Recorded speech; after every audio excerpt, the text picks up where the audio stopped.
welcome back to Isfjell, and we're sadly down one player this week, but have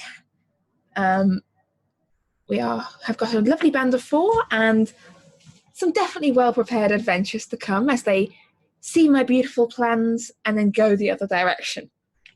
So before we get on to introducing what's going on and where things are at, and I'd just like each of our players say who you are, who you play, and if you've got any important announcements that we should be aware of. Rover, why don't you go first? My name is Bovasaur. That's my official, on my birth certificate for sure. I play a dwarf cleric called Torvald, Tempest cleric. So I like to throw lightning. He's a former smithy, so he's good with making weapons and armor and things like that. But yeah, that's pretty much it. As far as announcements go, it's probably at the end. I'll have some. All right. Chael, I'm just going to pick on you. This is fun. My turn. I am Chael_mimic on Twitter because I'm totally not a mimic. Totally not at all. And I play Chrysara, who is a very awesome barbarian. She is the mother of Olwind that we're going to find in today's episode. And she is Path of the Storm Herald, and that's pretty much it. She loves boats. Okay. Moira. Hello, my name is Moira. This is a bit of a loaded question. Moira, definitely a mimic. Yes. My name is Moira, and I have been playing a character known as Iris Stratus, and she is an Aragonasi paladin. However, recently some funny business has been going on, so she may or may not no longer be Ira and is instead Oliviara Kesopi inside Ira's body. And Oliviara Kesopi is a former half-elf rogue.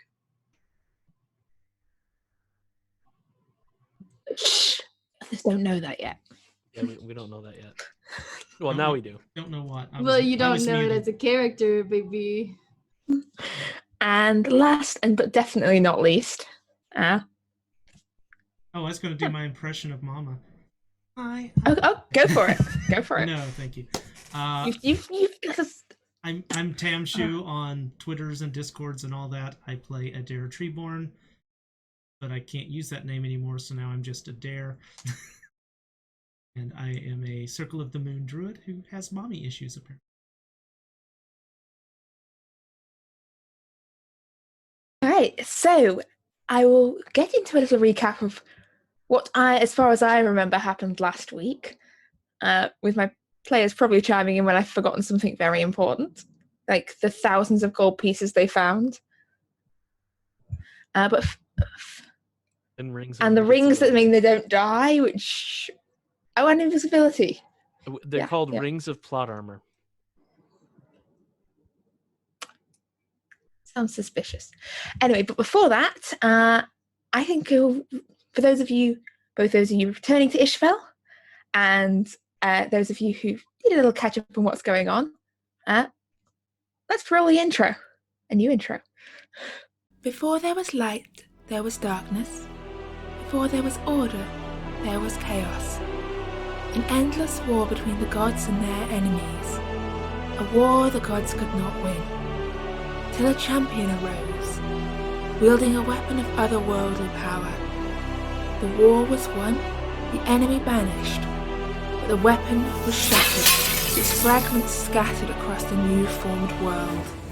Now, thousands of years later, many seek the fragments of that long-lost weapon. Among them, our 5 brave heroes. The druid, troubled by dreams and his own temper. The blacksmith turned warrior in search of revenge. The raider, determined to protect her friends and her growing family. The traveller from a distant land, guardian of those down on their luck. And the girl, willing to sell her soul for a taste of adventure. Their hunt will take them to distant and dangerous lands, far, beyond the borders of Isfjell.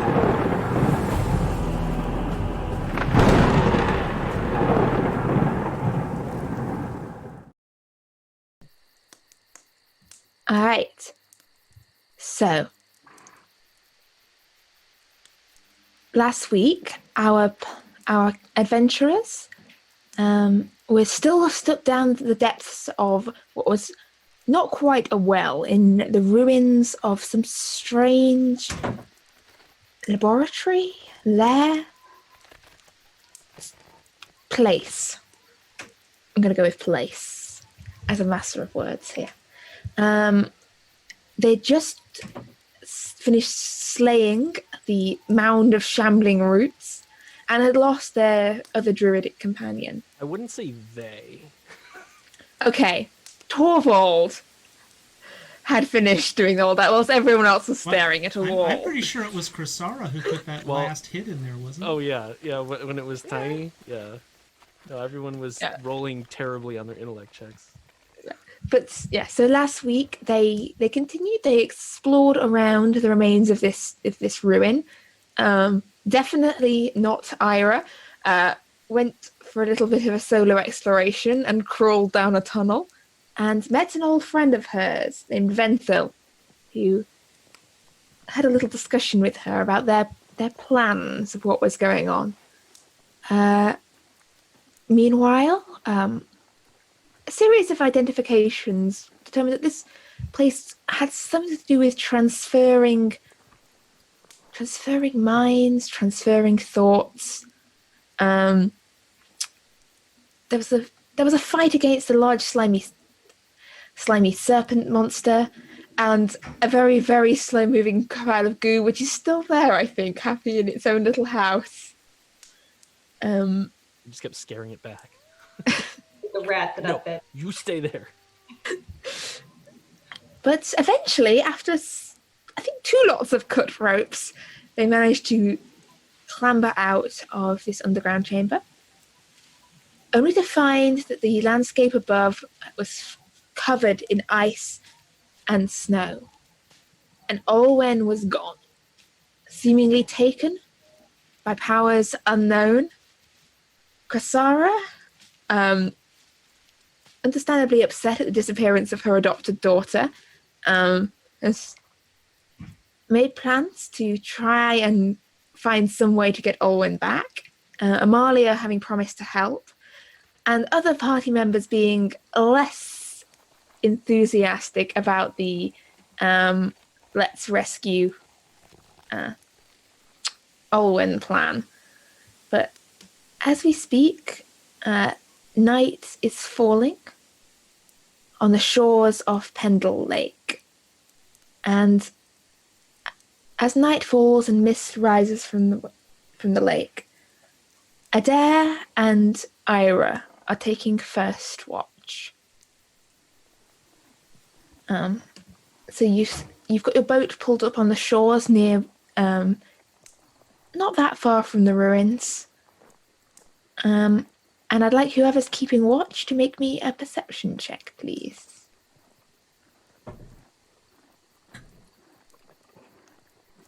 Come on. You're observant. You have to... You're like minimum rolls of 12.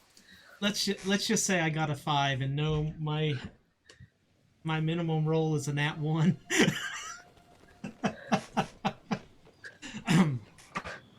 I'm paying too much. I'm having to keep an eye on this fake Ira. It's distracting.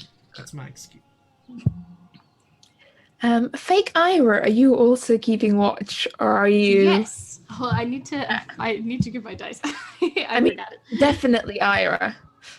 Just Ira having a slight off day. She didn't get her dice.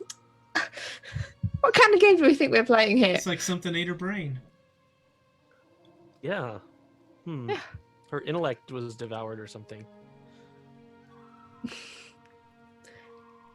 She can't talk. Okay, So that was her a intelligence 22. is probably higher now than it was. Something ate her brain and she got smarter. It depends on how smart the brain was. Why we drink beer, it kills off the dead brain cells. Makes us I got a 22. Okay, so Uh, Adair, you're focused on watching watching Ira, as Ira is keeping watch over the forest and the lake. And Ira, you can definitely, with that perception, you can definitely feel the fact that he's watching you. So every time you look around, like, his eyes on the back of your neck as he watches you. But as you look out across the lake, you can see that the mist is rising thicker and thicker across this lake. But other than that, the night seems calm and still. Is there anything else you're attempting to do during the night, or are you just keeping a good watch? There. Just watching, trying to maybe keep an ear out passively, because then I stand a chance. But definitely keeping an eye on Ira, especially after her little fib she told the last time. So, or shall we call it an error? So, she'll go ahead and turn and look straight at you for a moment. And I will just smile and wave. Catching anything, Ira? No, there's nothing. Yeah. Are you catching anything? I caught a few things earlier, but now it all seems quiet. Well, do you care to tell me what you caught? Oh, just a few things that seemed a little out of place, and maybe a little distant from reality, but nothing to be worried about. I'm sure it'll all be fine. It will be. There is nothing to worry about, okay? I trust you and believe you implicitly. I'll always be watching your back. Okay. Well, I'd still like you to tell me what's on your mind, and that'll be a persuasion. Ooh, player against player rolling here. I think I'm gonna leave it up to Adair here as to what Adair is willing to tell her. Okay. What'd you get? Sorry, I cut out. What was the decision? Because Adair knows there's something shifty going on, so I'm going to leave it up to Adair how he responds to that, and what he would be willing to put forward here. Okay, well, I got a 27, so what comes out of you from that? She seems so. I think Adair, her demeanor seems friendly and Absolutely. kind of harmless and friendly. I'll say that's what you get from that. She seems. I went ahead and rolled against that, and I'm going to go with what I rolled. Well, Ira, you seem a little different lately.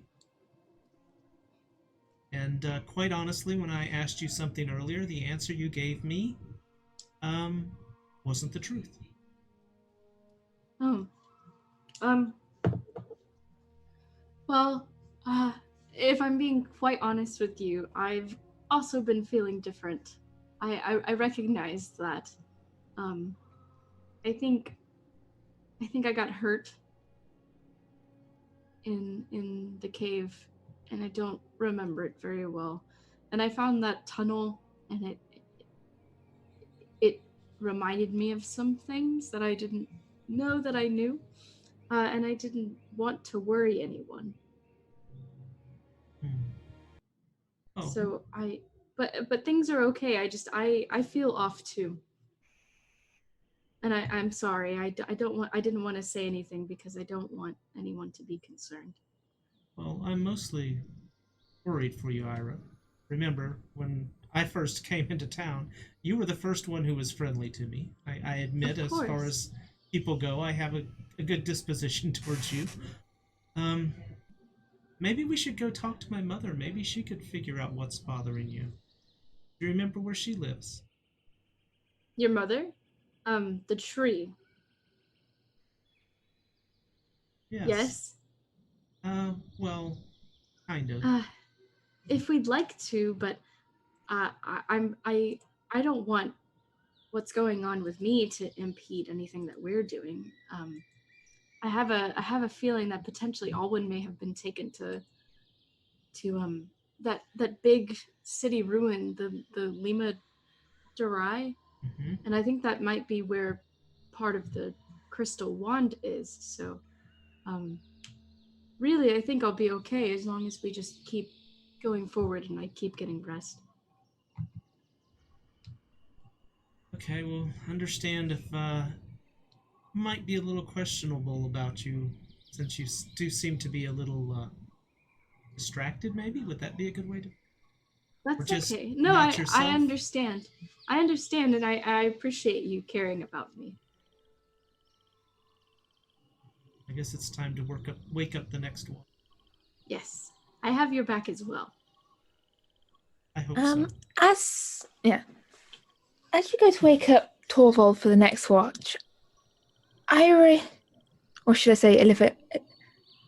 Let's stick with Ira. You see out of the corner of your eye, further along the shore in the tree line, a figure standing beneath a tree. It's hard to make out details in the mist, but you think for a moment you see a pale-clad figure staring at you from the fog, and then when you look back, they're gone. Torvald? It's your turn for watch. I think there might be someone out in the distance, but they're probably just from the forest. I wouldn't be concerned unless they get closer. All right. Where's the dare? Right there. The dare's over there. I'll still be sitting in the chair, I assume, because I'm not letting Ira get anywhere near it. All right. Sleep well. Thank you. Have a nice watch. Torvald will kind of wake up and walk over towards Adair if he's not moving towards going to sleep. I am not leaving the chair. Somebody else is there to keep Ira away from it. Are you gonna go to sleep, or are you just gonna sit there? If you're willing to keep an eye and make sure that our friend Ira doesn't get anywhere near the chair. We had a good conversation. I'm still a little concerned, Torvald, but she did at least admit that she's acting strange and doesn't feel like herself. Something may have happened that we were stunned that we don't know about. Maybe it hurt her a little more than everyone else. Yeah. I just can't believe she took the armor off and then she flat out was wrong about you giving it to her. I'm just shocked. It was strange. I have methods to make sure she's telling the truth, but it's pretty obvious, and I don't think we want to go there. Yeah. Might make things a little more tense, but I also don't know if I'm going to trust her in combat, or she never really rushed to the front in combat anyway. It may not be much of a difference. Well, she certainly got better, that's for sure. Yeah. Well, if you have the chair, then I'll go make myself comfortable somewhere that if she gets up in the middle of the night, it'll probably wake. I'll be sure to let you know. I will go find a place near where Ira is doing whatever she's doing. She just found a place to lay down, flopped down, and went to sleep. Well, then I will find a way to make it where if she gets up, she's going to have to step over or go by me in some way that's probably going to disturb me. Sure. Just lay on top of me. That's it. That's it. Snuggling up to Ira and her sleep. We're spooning. It's done. Torvald's all I just twitched. All right. So Torvald, as you look jealously at Adair, no, as you take your watch, I'd like you to make me a perception check, please. All right. All right, that's gonna be 16. Okay, so you can't see very far, because there is this thick fog which is now obscuring the lake and much of the bank. And at this point you can't see much beyond about 10 feet or so beyond the end of the boat. The fog's definitely getting thicker and denser. I haven't the foggiest idea what's out there then. No, you haven't the foggiest, except that you can definitely make out the silhouettes of a figure standing about just inside the edge of the fog. It's about sort of 10 feet off from the back of the boat on the tree line. With the fog, it's hard to make out details, but you can definitely see there's a figure standing there, very still, watching. We'll go to that end of the boat. You said he's only about 10 feet away. Yeah. So as you make your way sort of cautiously over sort of sleeping figures towards the end of the boat, you can see the figure more clearly now, stood on the edge of the sort of on the shore. They're dressed all in white, their skin papery pale, their hair papery pale, and it's hard. You can't really tell if they're male or female. They're humanoid, but from the proportions of their face and limbs, they're definitely not human. And they're looking at you with this blank, expressionless face. Is there something I can do for you? Or are you going to just sit there staring at us? I'm waiting. You were not the one that called for our aid. I don't recall calling for anyone's aid.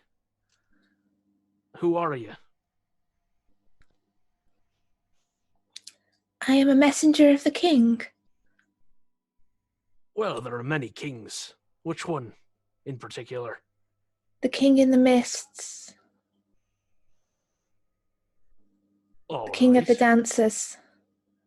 The king of the sun never dies. We remember you.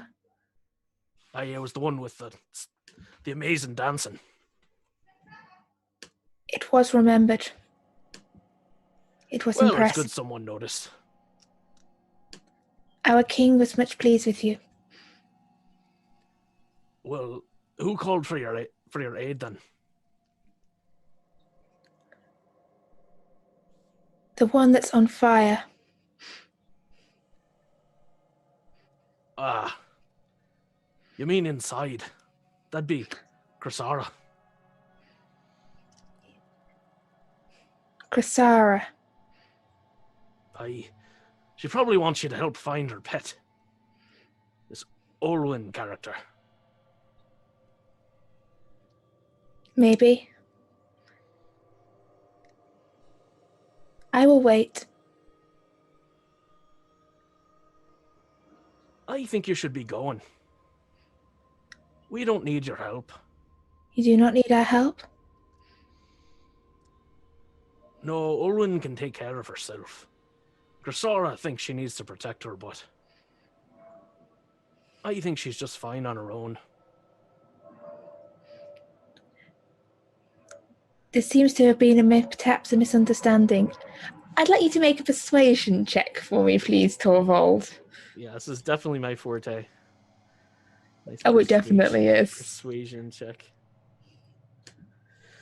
All right. Ooh, not bad at all. That's a dirty 20. This has been a sad misunderstanding. She's Yes, very sorry. impulsive.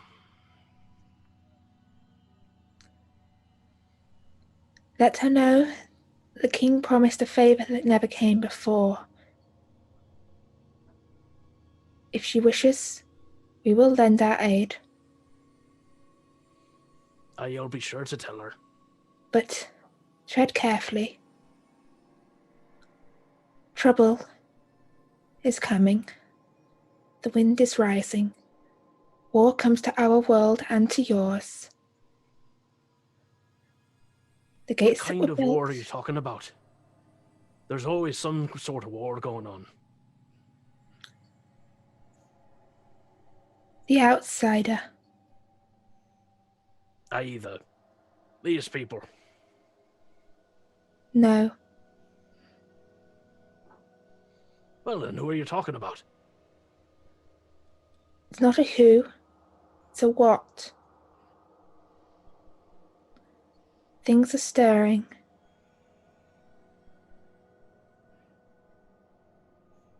The wind is rising. It was said long ago that which was banished will come again.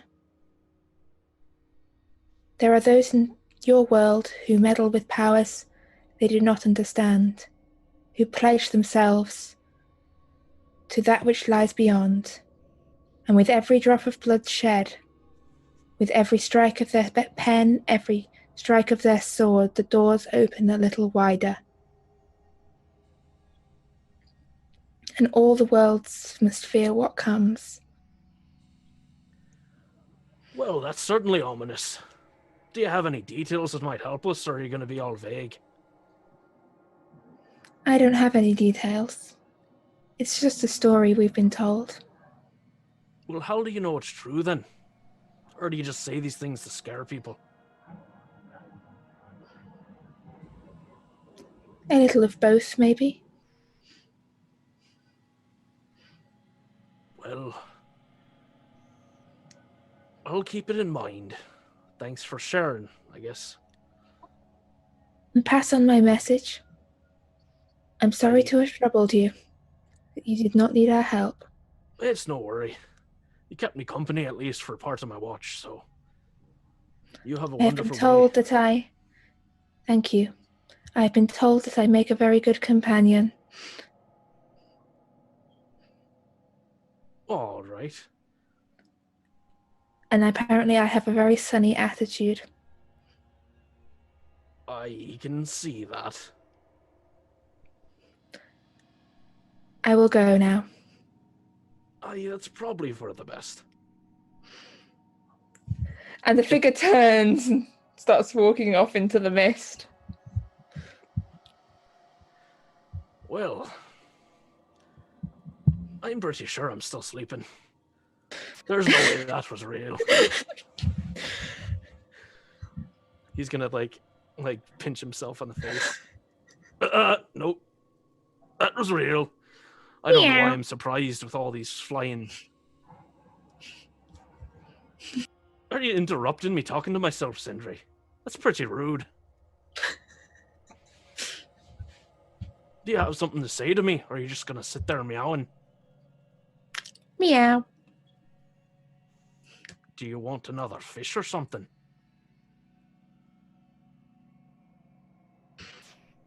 All right. And I'll again shock the water. Hope that I can get a fish. I mean, unfortunately, you can't see very far from the boat. You do get one small fish that floats up in sight. It's only about this long. That's the best I can do for now. You can go fetch it if you'd like.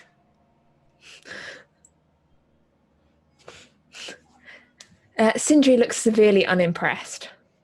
But other than Sindri, everyone is sleeping soundly at the moment. All right. Well, I guess I'll go back to my watch. And Torvald just kind of pace around a little bit, kind of keep an eye out and see if he sees anything. The rest of your watch passes uneventfully. And I think, well, who I think you'd agreed Aldous would take the next watch. Probably. Yeah. So, yeah. I go wake her up. Yep, you wake Aldous. She will take over, taking a good watch. And sometime later, Chrysara, you're shaken awake by Aldous.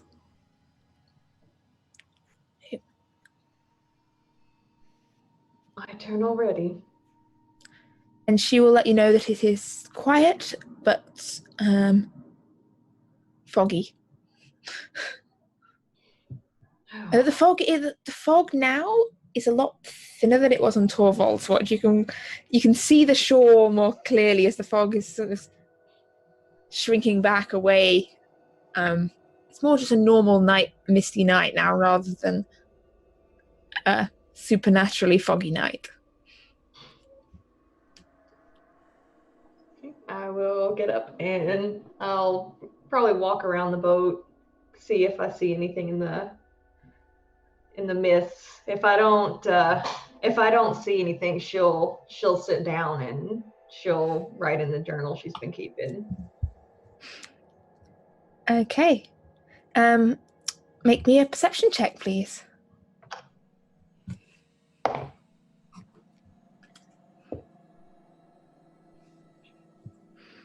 13.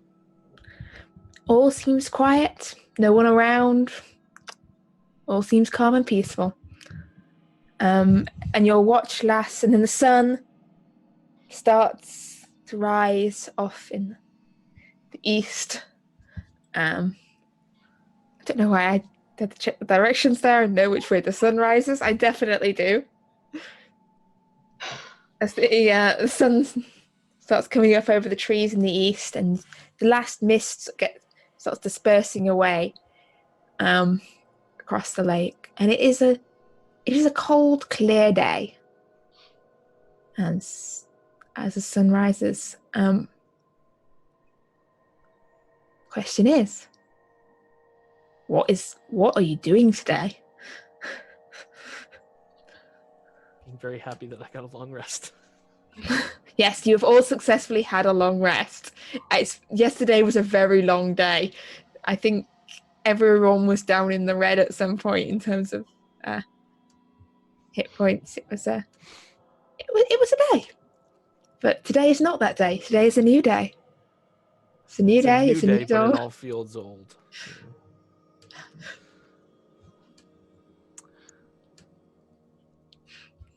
I guess I'll wake everybody up if they're not waking up. I assume your watch went well. Nothing interesting. Nothing eventful. How about you? Anything? Oh, nothing really. Nothing to write home about. Oh, that's good. At least we're fine and nothing's bothering us. I suppose I'll wake everyone else up.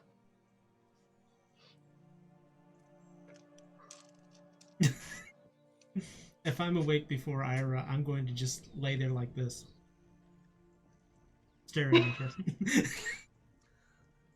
Yeah, Ira will probably stay asleep until someone wakes her up. So Might want to be a little less obvious there, Adair. You're coming on a little strong. Did you sleep in that chair all night? Well, no, I moved over by Ira, so, unless she slept by the chair. So if everybody else is getting up and she's not awake yet, I'll poke her in the shoulder. yes. Hello. Good morning. Time to wake up. Thank you. Ira seems visibly uncomfortable with how closely you were monitoring her. Don't forget your armor today. Who knows what we might run into. Oh, sure. Ira will, she'll, I'll turn around and go, look, everyone, Ira's awake. good morning. Good, Was good I morning, supposed to prepare a presentation? We typically do that when we wake up, yes. Oh, Don't you remember? I forgot. We have this thing with dreams where they play a significant role in what we're doing, so we like to tell everyone about what we dreamt about. I had a dreamless sleep last night, which I welcomed after how tired I was. That's my presentation. Adair, what's your presentation? Oh, I had a bad dream once again about ships stuck in the ice and compatriots that just don't seem like their normal selves and things like that.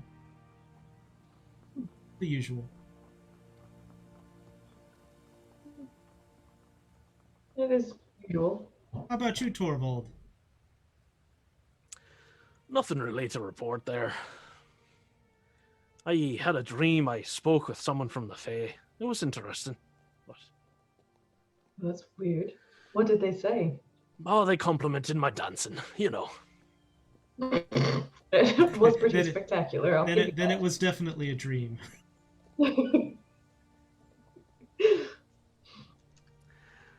All right. Well, we should probably get going. Aldous, did you have any dreams to tell us about? No. Really tired today. I'm just going to say all about... I had a dream where it'd be really bad luck if I did anything major, important, or made any drastic life decisions today. So I've just decided to be cautious and sensible, and yeah. Amalia, did you have any interesting dreams since we're sharing this morning? Why is it suddenly a thing? Apparently it's something we do all the time, according to Adair, so... Oh! Well, no one invited me last time. Yeah, I mean... I also wasn't invited. No, well... I had a dream where I was being chased by a bear that then turned into some kind of scaly lizard monster, and then it fell in a pit, and then I was a bear. It was all... You know how dreams are. Weird. Do you see things in your dreams? I think, yes. I've always wondered that. I think the Earl was in it. He was trying to sell me fish. Of course he was. He knows we can both fish, and you make the best nets. Yeah, sometimes dreams are just dreams, right? Has he ever tried to sell you fish before? I'm going to deal with him. Turn to his show. No. The Earl's always been really kind to me. He's not usually that way with me. I wonder why. He's an idiot. Somebody has to protect him from doing something stupid and getting killed. Yeah, I mean, I didn't dispute he was an idiot. I always thought he was into some fishy business. Oh my god. I haven't even had any ale this morning to deal with you. Well, I could whip up a batch if you'd like. No. Thank you. That's all right. I don't think we have time for that today. But thank you. I'm glad we're friends. You would never lie to me. Yes, it's good. It's good to know we have friends who are truthful and honest and wouldn't lie to us. Right, Ira? I can promise I always do what's best for you, Chrysara. That's what friends are for. No, please don't say Yes, no. You would never lie to me. We always have each other's backs. That was a catastrophe. Did someone fall down a hole? We always have each Someone other's fell off the backs. boat. So what? So That we was were just- heading. That was we were heading Sindri to chasing after ship cats or shipwrecks. All right, now you're done with all your mushy morning stuff. This is Amalia. That's not a nice thing to say about Adair's breakfast cooking.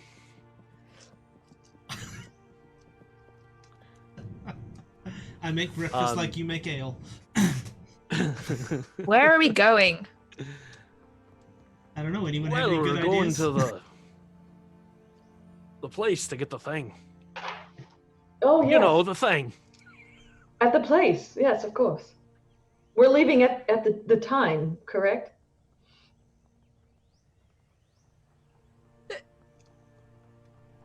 Out of character. Where are you going? Oh goodness. What is the plan? Where are we going? We were going to the Lama Dorei, right? Lema Dorei? Lema Dorei? Lama Dories? Lama Dorei. We're gonna go see the llamas in Dorei. Yes, we're going to Lema Dorei. If I knew Spanish, I would totally say here's a llama in Spanish, but I just can't. Um, I need to work on my Dora impression. yes. So I presume you're taking the boat there, and Yes. the main question is by water or by air. Water.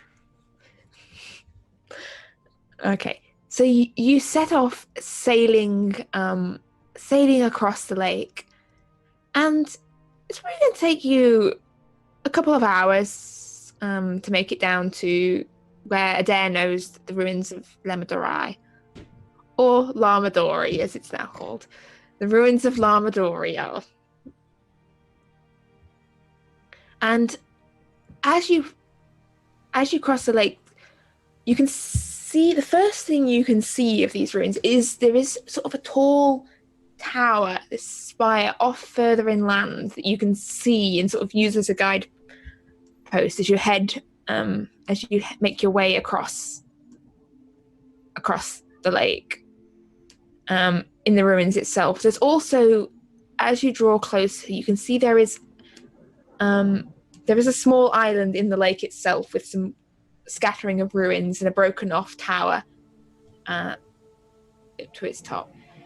Adair, from local stories, you know that there is supposedly actually someone living in that tower, but they're not. They are an old lady who's not particularly welcoming to outsiders. She lives in this broken off tower on the lake, and even she's not a druid, and the druids don't tend to bother her, but the stories are that she has been there for a long while, and she is particularly unfriendly to outsiders. The old woman who lives in the shoe. The old woman that lives in the tower. But you sail past the side, and you can see these ruins on it, this crooked tower rising up, and this sort of vine-covered ruins over the island. I assume Aldous is steering, right? Aldous is steering, yes. Aldous is steering very well. I will suggest to Aldous that she steers clear of that island, and that we move in closer to the shore. And As you follow the I was going to say, from my local knowledge or lore, where would I think would be the best place to stop? So, you know that sort of round the headland leads into towards the edge of the ruins itself. A lot of the ground here is swampy and marshy.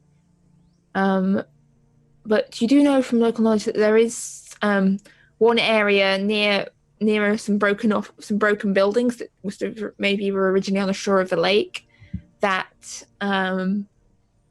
would be the place where if you would the best place to land a boat around here that's not going to land you in a swamp. Okay. Thorvald, Rosara, and Ira, the land around here is a little bit swampy. But if we stop here, whoever...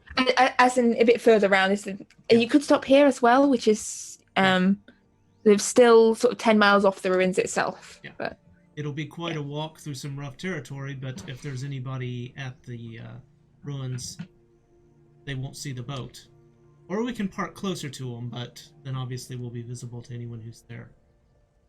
But it'll be a much nicer walk than going through the swamps. Well, going through the swamps will be pretty easy with my long legs here, so we can do that. I would prefer that the ship isn't spotted, so we don't have to be concerned with anyone being aware of us. Yes, I think stealth is the best idea. I agree. okay, so you're going to pull the boat up to shore a little distance away from the ruins and head through the forest. So I really wanted to walk through the swamp doing the accent, and it just makes me think of Shrek. Just can't. Just like, it's my swamp. What are you doing, donkey? If you'd like, I could shapeshift into a donkey. Do it, you can carry your stuff. Better out than in. That's what I always say. My mouth was open and everything. I'm making waffles. Oh boy. so as you pull the boat up on the shore, Amalia says, "Look, I don't care if it's the sensible thing. I am not wading through a swamp. I did not sign up for swamp wading." Amalia. Are you going to make me carry you again? Well, you No. can just wade here. I mean, ha ha. Amalia, Look, you you- are a valued member of this team. I would hate for you not to be available if we got into trouble, because what would we do without you? You're very important. Being sarcastic's my thing, Adair. I'm not very good at it. I have no sarcasm. I'm speaking truthfully. Is and Adair honestly. is it Adair reading this or not? I can't tell. He's sincerely saying that she should come with us. Look, if you need me, I'll come. Just expressing my wishes here, but yeah, if you need another pair of hands, I'll come. We can always, you are very useful. You're very helpful. We can always use the extra help. Though I don't want you in any danger. If you're bored on the ship, then you might as well come. Perhaps there'll be something for you to blow up, and I won't scold you. I'll allow you to blow it up. You've earned it. Or you could stay here and keep an eye on the boat. Or you could blow things up. Aha. If you do stay here and watch out for the boat, just do us a favor and try not to get kidnapped again. One time. You get kidnapped one time, and everyone's always like, "Don't get kidnapped." Just understand that your sister becomes highly distracted, and we have enough issues over her daughter. All right. I'll come with you. Do I need to carry you, or are you going to No. quietly wade through the forest? And swamp? Quietly away from the forest. You know what? I don't know. Just all right. Not. You know. Are we ready to go? I think one of us should probably actually stay and look after the boat. Aldous raises her hand. All right. Of course, Aldous. Although, please this time don't get stuck down a hole and have me have to come and get you. We make no promises, but we'll do our best. It's going to be really awkward if that happens again.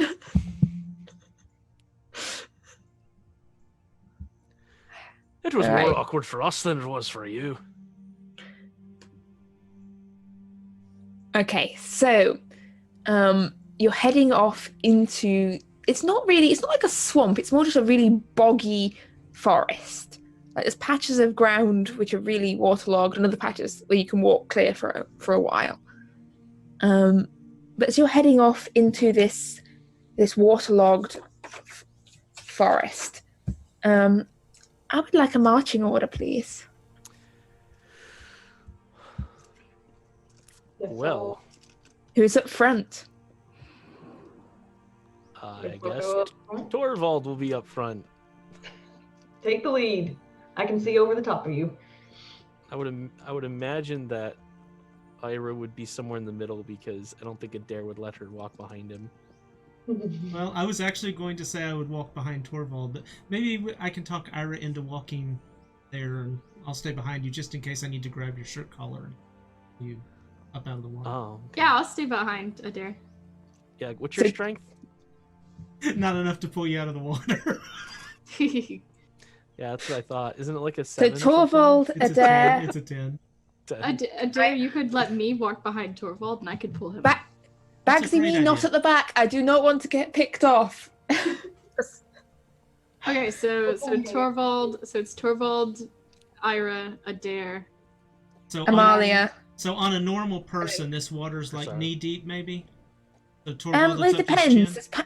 There's patches where it's clear land. Patches you're not constantly wading through water. There's some patches where you might have to wade through water, which may be a little deep for Torvald, but we'll see. Torvald's 5 feet tall. Okay, he's not like a halfling.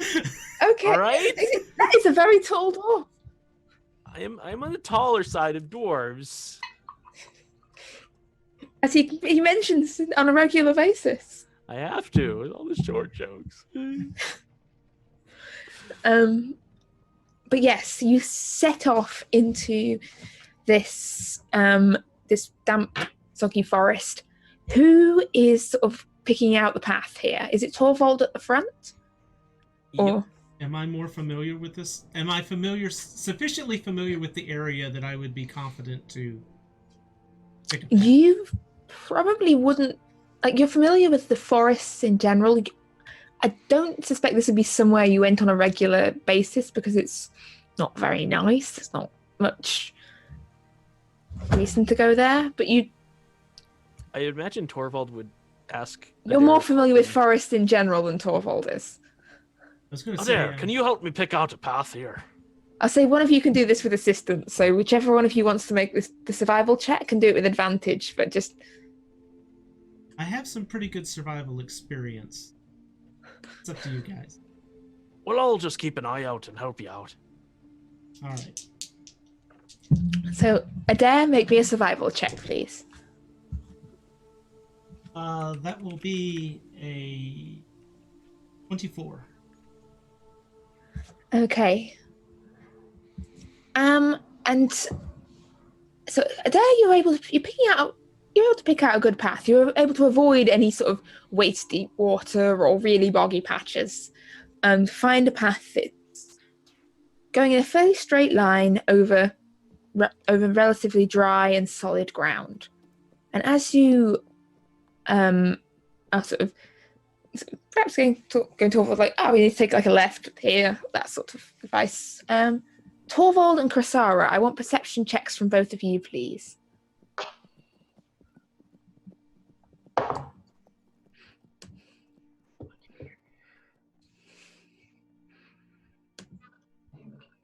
It is a 16. 16 for me as well.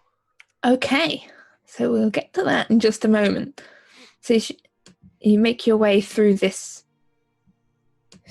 forest, and the ground is starting to rise slightly, and you start passing here and there by small sort of patches of stones sticking out sort of from the undergrowth and from the roots, sort of edges of walls.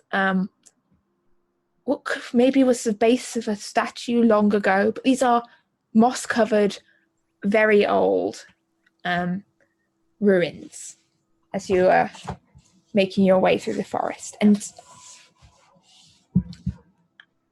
yeah, Adair? As we're going, I'm going to be looking for any signs left by Harrion or any druidic signs that would be recent. Little red squirrels.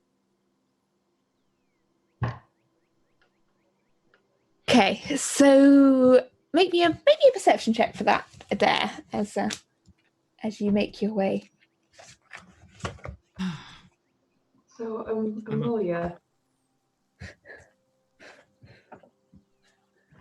You can't see any druid signs on this particular path.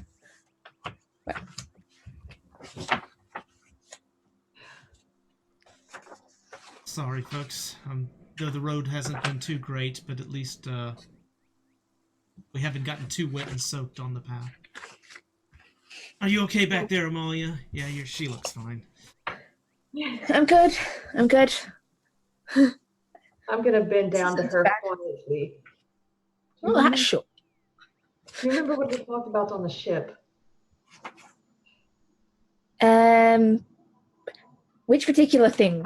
I presume you mean the important conversation about me helping with Olwen and not the time I told you off for trying to hide my shoes? Yes, that one is just a little bit more. I promise not to hide your shoes again. It's really unfair. I will throw your boots overboard next time. Ooh, ouch. When we're I'll- flying. I will give you that. I deserve it. I shouldn't hide things from a blind girl, but I mean, you did it before. It seems particularly unfair now. well, yes, but you make really amazing, incredible nets that no one else can copy. Great. You should be able to find your shoes. You put them. They were balanced on the edge. Wait, was it actually you that put them there? I actually don't think I put them there. I just didn't tell you they were there. It's not quite the same thing. Maybe it was the cat. I do not trust that cat. The cat seems all right, though not really like a. I can feel it watching me. It's not a normal cat. No. No. It's not bad. Do you think it was not such a terrible idea to adopt her? Look,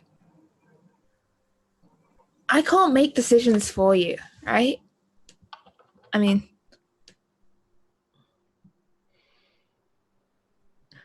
I wouldn't. Look, I'm not going to tell you when you've done something idiotically stupid, and thus, if you make an agreement that you won't tell me what to do. I won't tell you what to do, though I will make strong recommendations. I won't tell you what to do. I forget that you are an adult and you're no longer a child. You don't have to have me protecting you so much. You can take care of yourself. I can. I just can't And? lose it from my family. You won't, right? When this is done, when we're done finding glass wands, whatever it is we're actually doing out here, look, I've got plans. I've got to make sure. Basically, I've got to get back to Trelbo before someone snaps Calder up. Like, that boy is a catch. Okay, if I'm gone too long, then one of those other pesky Trelbo girls will have got him. And I don't think he has eyes for anyone but you. I've seen the way he looks at you. I don't think he's going anywhere. You're quite the catch. No one else has anything on you. Freya Jofsson, she's always trying to give him cakes. Do you want me to take care of her? I can break some. There's a thought. You can't make cakes with broken fingers. You can't, can you? You are my sister. There isn't anything I would do for you. I'll keep that under consideration. And I assume we're hearing all this. Yes. Yes, because you're right there. I think we should just leave him to it, Adair. I don't think we should get in the middle of it. And you know they won't be able to keep those promises. That's their entire relationship. Of course. I'll lower my voice some more so nobody can hear, and just help me keep an eye out on anything I can do to find her. I yelled some pretty good threats. I'm hoping I can at least anger whoever took her to at least try. It's Look, maybe I reckon it's the Fae. Maybe ask if one of maybe your druid friends or can help, or the others. They seem to be, quite tight with their gods. Maybe they can ask for some divine intervention from Lady Luck or the Thunderer or something. I will try. The only one that may help me is Aldous. I don't think anyone else likes her. I understand that they don't feel safe, but convince them of the strategic importance of a useful Fae ally. I'm trying. She did promise to always be honest. She did tell me that she was scared before. She said she apologized and she promised to be honest. We can trust her. But I love her like a daughter. I have to find her.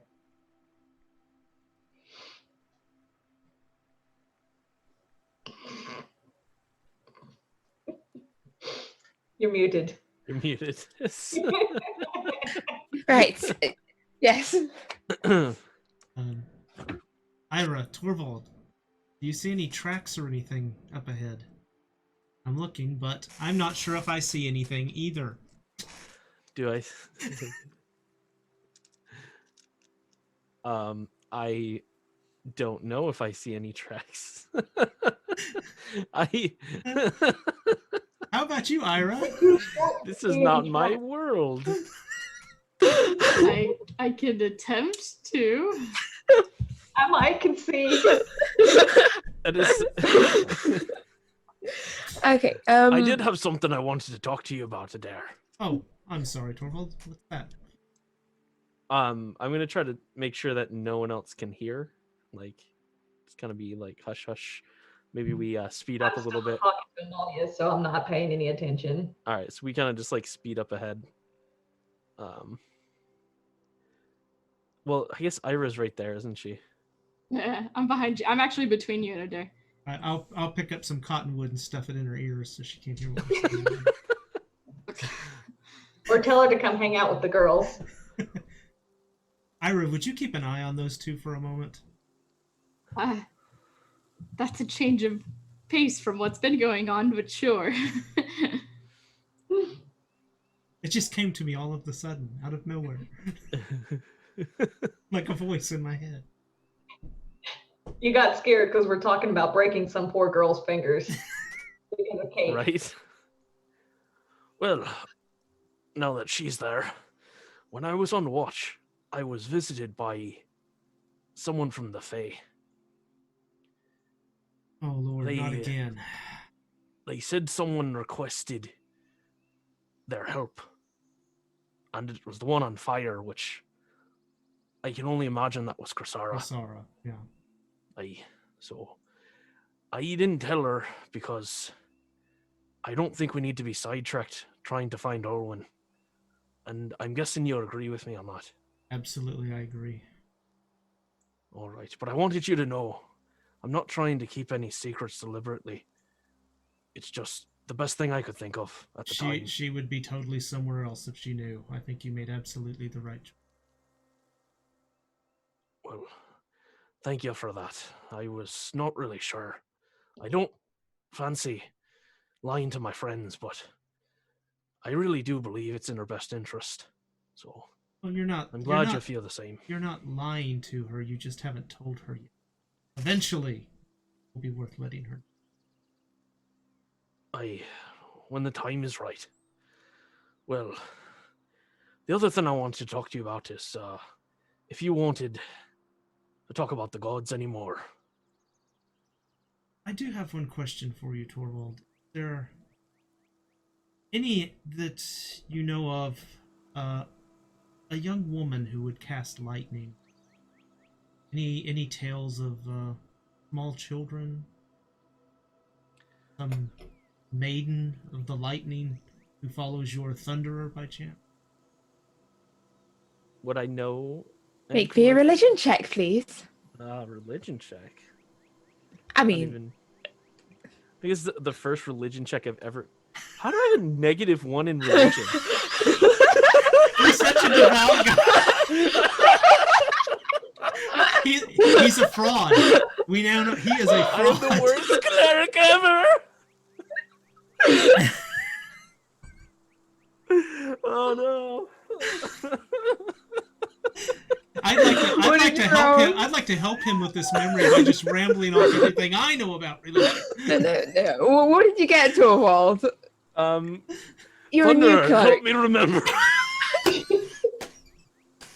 I will cast guidance on myself. I mean, you only transferred from being a blacksmith to being a priest not that long ago, that's right? true. That's true. And You're still learning. I am pretty old, so teaching an old dwarf new tricks, you know the saying, trying to teach an old dwarf new tricks. So just a straight roll with guidance. Straight roll, because Adair's the one asking you for the information. It's true. He did give me a part of the story at least. I'm just gonna roll. Yes, we did it. That's 18. Because I got a 1 on the guidance die. So it negated my penalty.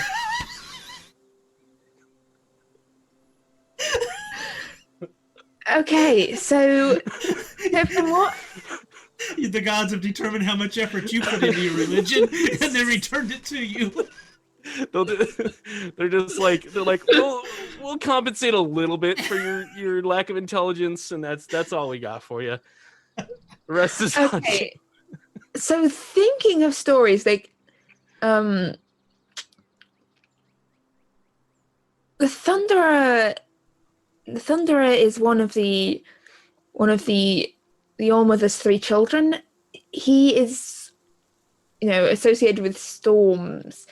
When you think of maidens, there aren't really any maidens as such associated with him. He rides into battle. There are shield maidens who dedicate themselves to him, and after death, they will serve in his sort of army when in the battle in the afterlife. But death and all that is more sort of maidens fall more under the domain of Lord Grimm and his Valkyries, who you've met one of before. Isn't there a goddess of storms too? Yes, that is. So Thunderer's wife is the Stormbringer. So he's the god of thunder and the skies. She is goddess of the sea and the ocean. She brings up storms from the deep. And that's Stormbringer, right? Yes, because I was running out of name ideas. I mean, I like it. Whereas he is more sort of benevolent, she is generally considered something you don't want to tangle with. Someone with a bad temper? Yes. A sort of this almost demon from the deeps who was wed to the Thunderer. But she's not really associated with lightning. She's more associated with the other elements of a storm and mostly with the sea. Hey, that sounds more like Stormbringer's domain. I'll kind of relay all the other information too as well that I recall. But well, once we get past this, I'd like to spend some time talking to you about it and what I was shown when the old man. I don't know if it was his delusions or actually something more meaningful. But as you're walking, the path sort of is winding through this swampy ground, this marsh ground, following the best path that Adair can find. Up at the front, Torvald, you're probably the first to get this. Followed, as the rest of you, a moment later, you start to smell this smell of decay. It's more than sort of the damp smell of the forest and the leaves, and the autumnal smell. This is something stronger. This is like rotting meat and drifting towards you. The smell, and with it, a sound. don't talk. You just kind of.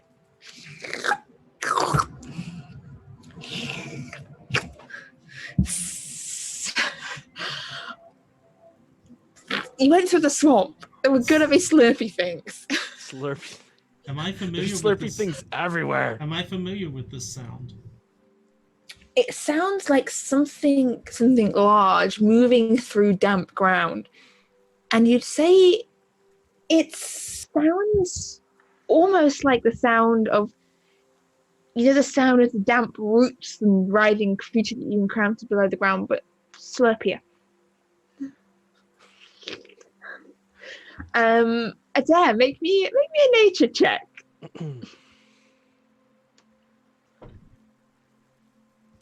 I'm not as good as those. That's going to be a 19. Okay. I'm not Hearing very good this at noise, it. 19. you can recall Herian telling a tale of why one of the reasons that the druids tend to avoid this part of the forest, and that there are strange flowers that bloom here, flowers that don't live off water and air, but live off the flesh of the creatures of the forest. Everyone be careful. And That not- noise sounds like a blooming nuisance. And they will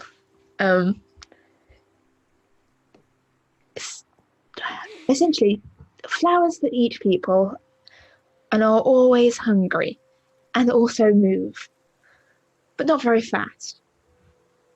So seriously, be careful. These are very large flowers. I'll turn around and look directly at Ira. They eat people. And they can move. Sounds really cool. And they smell like death. That sounds concerning. Let's just keep our eyes open and try to move on to the ruins and avoid them. Yeah, so the question is, are you detouring to avoid where you heard this sound? I'm suggesting it. It's up to the party. I'd say so, yeah. In the interest of safety. I would say definitely avoid them as much as possible. I'll trust your judgment, Adair. We'll do our best to make our way around it if we can. I don't want to get eaten by a flower. That's a terrible way to go. Amalia, you're part of this party too.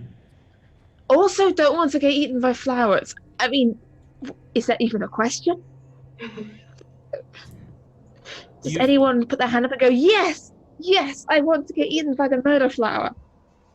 I mean, for the sake of argument, I will. And I'll just some- look at Amalia. Some weird decisions have been made in the past, including following a mist horse along the shoreline of a lake and ending up in the face.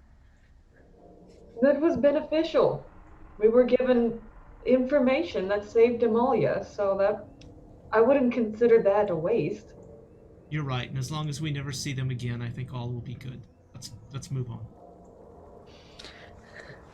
Okay, so you'd start to detour round, and taking a path around to avoid where you heard this slurping noise. It just wants to be friends. You find your path winding downhill a little again, and you start to pass a few more sort of edges of ruins and sort of taller structures of ruin as well. And you've probably been walking now for several hours. It's probably about 2 hours or so since you left the boat behind. And as you pass through the forest and you find yourself wading across a small stream, you hear a scream off in the distance. You hear the sound of someone screaming. off ahead of you. You can't see where it's coming from, but definitely a loud scream that is then abruptly cut off. Well, I suppose we should probably check that out. They may need help. We should probably go find out what that was. If we can tell which direction it came from, we'll start heading that way. Are you picking up the pace, or are you moving at your same cautious pace as before? I would pick up the pace a little bit. Okay, so are you running or just walking quickly? As quickly as we can go without it being like treacherous. Without having to make any rolls? Like not like sprinting, but like. Can we make a judgment as to about how far away it was? It sounded like it was probably about only about 200 feet or so away. Yeah, I would just kind of pick up the pace and go as fast as I could without risking like tripping and falling. Okay. And So I'll actually, keep up with Torvald with my longer legs. you're easily keeping up with Torvald. So you sort of hurry on through the woods, and it's not long after you, Torvald, up at the front. You see a figure running towards you, tripping over roots in panic, and running towards you. You see this small halfling man, sort of tripping and tumbling, and Is that small? small even. Is that small for Small a for a halfling? halfling. Okay, so it wasn't redundant. Small for a Okay. halfling. It's not redundant. He is short even for a halfling, tripping and running. You see there is blood running down the side of his face. And he looks absolutely terrified. As he comes crashing through the undergrowth and comes face to face with Torvald, he goes, and sort of backpedals away from you. Now hold on, what are you running from? Spiders! What? Massive spiders! I think, is it male or female? Can I tell? Male. I think he said spiders. Massive spiders. Yes! I don't want to go home. Now, is this massive on your scale or massive on our scale? Massive! Just... Like, it looks I think I like it lost could them. give you a I think I nasty lost bite, or it could bite your head off. My arms! Huge! Massive spiders! As So big as a they're like- house! They're like 2 feet long then. Ha! He looks behind himself nervously. I think I lost them. I think I lost them. You probably didn't lose them. And actually, you can hear it up above you in the trees. You hear click, click, click from somewhere up above you. Tap Torvald on the shoulder and point up. I figured they'd be above us. And Torvald's gonna rip the spirit right out of his weapon and kind of like hold it up in the air.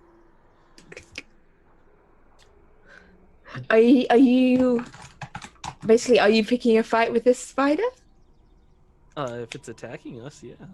It hadn't attacked you yet, no. But it was. Adair But- is going to look up, and while he's But looking up, if you want to, I'm going to say roll initiative. But... Yeah, I mean, I would attack a big giant spider that was trying to kill someone. I would imagine I wouldn't try to talk It's to it. friendly. No, okay. Usually spiders are friendly so that they can eat you.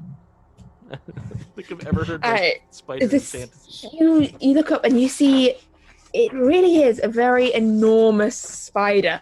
Like from end to end, this thing is a good,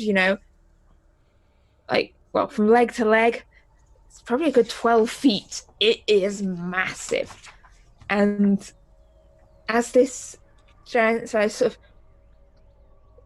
breaks up between like one leg on one tree, one leg on another tree, looking down at you with many eyes. As Torvald is picking a fight with it, I'm going to ask for initiative, please. Everyone who does not want to be friends with it, I left my whiteboard. I don't suppose we could just ask it to go away. My whiteboard pen. I am super prepared. As this, what did you get, Torvald? 9.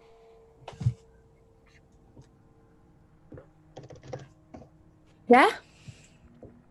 If you're getting involved? I am. I got a 16. A 6. 6 for Krasara. And what do we have with Ira? 8. Okay. All right. So Torvald reaches down, pulls the spirit from his weapon as you look up to this spider, and this spider looks down at you. And from up, it's about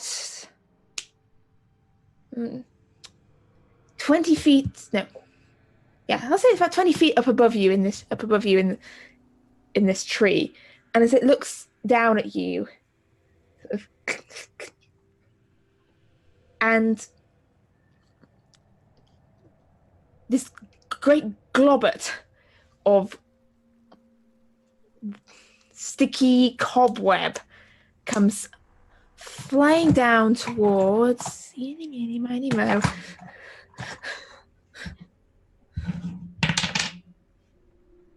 Krasara, and I need Krasara to make it's a hit, so you might not flying down and hits the ground by Krasara's feet, and this spider just and skittles sort of 10 feet further up this tree, so it's now about 30 feet above the ground. Adair, what would you like to do? I would like to pick up our little gnome friend and carry him. Halfling? Oh, pardon me, halfling. Sorry. Why did I say gnome? I don't know. I've got gnomes on the brain. Our little halfling friend, and carry them out of the way, preferably over by Amalia, if I could do that, without placing everyone else in danger. Especially me. Mostly me, but everybody else. Okay, so you're sort of running away. I mean, tactically retreating. I am tactically getting the halfling out of the way, and while carrying him, I would like to say, you said spiders, one or more. I don't know how many followed me. There were more. There were more. I don't know how many followed me. Oh, thank you. And as this is going on, you just hear Marla go, "It's above me, right?" It was, yes. And she points up into the air, and you hear this woof from up above you, and the spider sort of slitters to one side and avoids most of it. As this explosion goes off on the tree next door to the spider. The spider sort of slightly singed and skitters back now, sort of still smouldering. One of the trees is now very much on fire. And well, the tree next to the tree she hit is on fire. The tree she hit is half a tree. Did I hit it? Did I get it? You got the tree. The spider is definitely a little smouldering now. Torvald, it's your turn. All right. So Torvald rips the spear out of his weapon, so this blue crackling lightning axe, and he throws it up at the spider. And as it's already damaged, right? Yes. Yeah, it is slightly on fire. So as this weapon is flying up, you see this bolt of lightning come down, and it meets the spiritual weapon, and it just explodes in this giant noise as cast Toll the Dead. So 17. Darn it. Sorry. And then and then as it gets hit, it swings around at the spider. So roll the attack. All right, roll to hit. That's gonna be 20, dirty 20. That will hit. All right. 8 force damage. The spider is down a few legs now, looking very battered and unhappy with the situation. Ira, what would you like to do? For the most part, she feels still very weird in her body. So unless anyone seems like insignificant danger, she's just going to continue to watch and kind of get a feel for things. Okay. So it looks like Ira's Krasara. back to normal. Krasara, the trees are on fire, and the spider is not looking great. It's about 30 feet up above you. What would you like to do? I am going to take my javelin and throw it right at the spider's face. All right. I have too many tabs going on here. Okay, that is a 16. That will hit. Javelin damage, 6 plus 2. 5 damage. The spider, has now got a javelin stuck through it. It's got about 6 legs left. It's still smouldering slightly, and it starts to run away from tree to tree. My javelin. That's not cheap. Gets about 30 feet further away through the canopy. Well, actually, it's running faster. It's heading off into the distance. But Adair, you watch this spider go. Is there anything you'd like to do?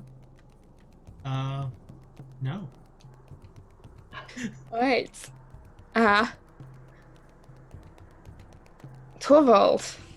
How far away is it from my weapon? From your weapon, it's about. It had to jump between the trees. Let's see how well it did. It's about 40 feet from your weapon. Okay. And from me, Probably about, with rules of trigonometry, about 50, 60 feet away. okay.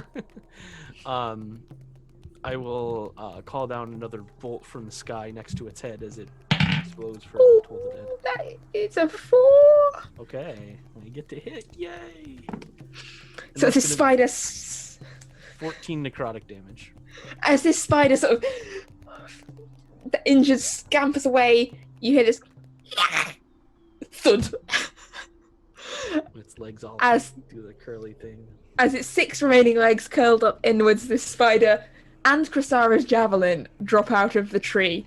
And you just see this it looks like almost like lightning, but it's black. So it's just like spreading across it, kind of crackling a little bit. And with the spider dead, you are out of initiative. But the tree canopy is definitely still on fire.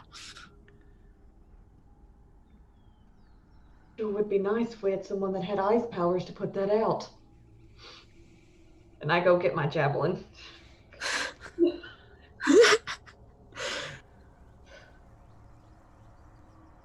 Well, I guess it's only me that can prevent forest fires. And I will attempt to. Geez, I don't even know. What do we do? There's about 4 trees on fire now. There's 4 trees on fire. So are these larger than a small campfire? Each individual one. Each individual one I'd say is about. Well, the main one, the first hit, that's definitely larger. The other ones are only just catching. So Okay, I'd like to use Druidcraft and put out the ones that I can while Torvald is figuring out how to fix Okay. the big one. So I'll say at the space the fire was spreading, Adair, you're keeping it under control. Every time you manage to pinch out a fire, another small one started off. I'll use thaumaturgy to change them pink. Just pink fire. There's this flaming pink tree, and Adair sort of keeping the fire under control. Has anyone else got anything they would like to attempt to do? Ira, is there anything you can do to help put these out? I'm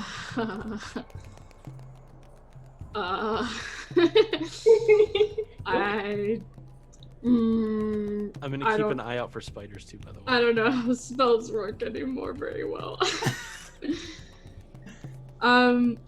Oh, I'll take my. How big is the fire? I mean, I grab her chin and point her face up at it. It is quite a large tree that's burning. It's not spreading as much anymore because Adair's sort of keeping the perimeter under control. But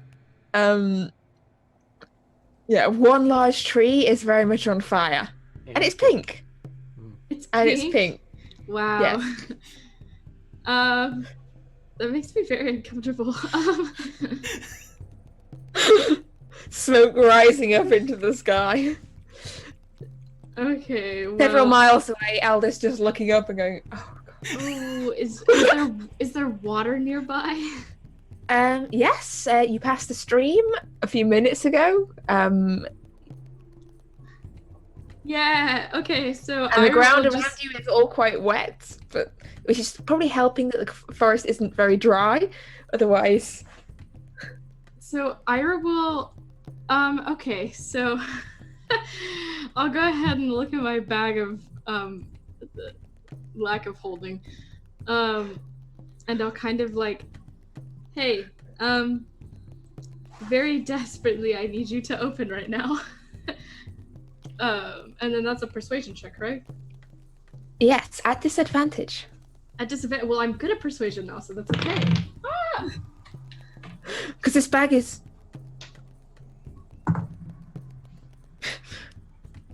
You don't Okay, have the well- rapport you had with it before. Yes, it understands. Okay, well that's still a 23. Okay, the bag is warming to its new owner, and it's Oh, good. Hello, bag. and you now have access to all the contents of the bag.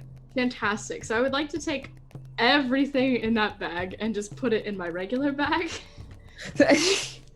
And I think basically all that was in there was just whatever 4 had, and then and the wand. wand bits. And so I'll put those in my regular bag, and then I'll take it while it's still open and run to the river and get water into it. Like just a bunch of water into the bag of holding. Okay. Yes. And then I guess we'll say that's my turn for now, and then my next turn will be returning and trying to get it on the tree. Well, yeah. Well, whilst Ira is running for water and Adair is frantically keeping the fire under control, Chrysara or Torvald, do either of you have anything you want to add to the preventing the loss of the Kethri? No, the Hexog forest. I mean, I could dim the flames, but that's just light, right? That's not like Just makes them shine less. right. So I figured might as well just And they're make so it pink. pretty. Yeah, just shine bright. Like a diamond? Yes, in the sky.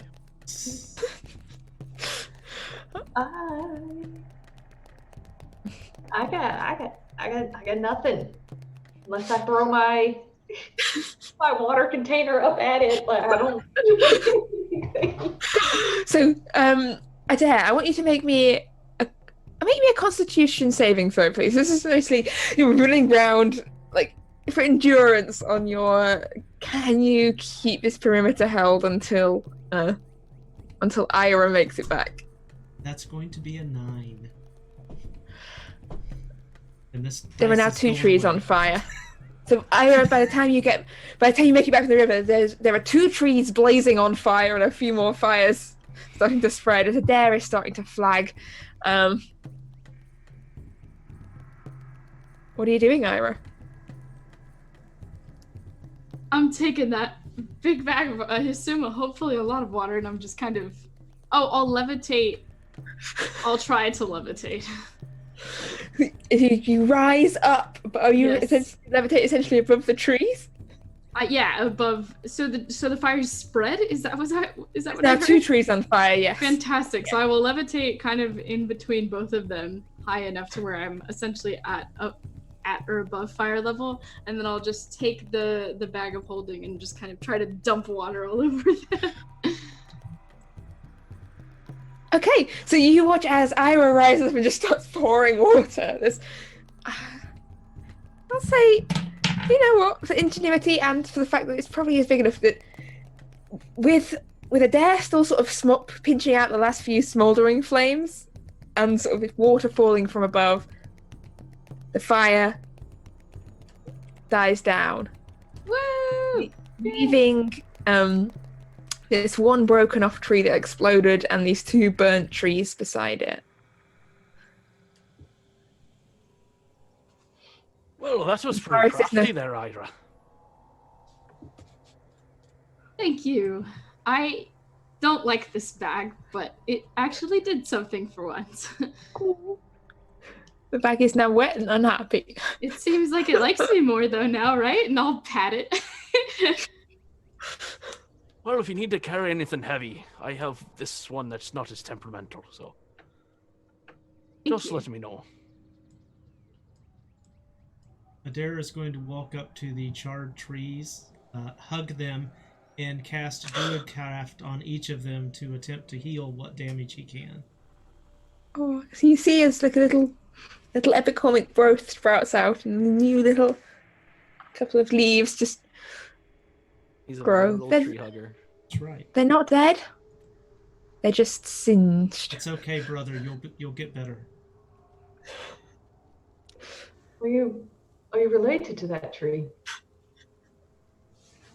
Don't you know they're all related?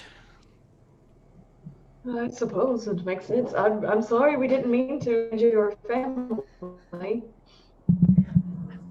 I'm sorry, I panicked. Someone said spider. Do I see any other spiders around? You make a perception check. 12. Not as far as you can tell. Although you reckon that the fact that a large portion of the forest was on fire might have put them off.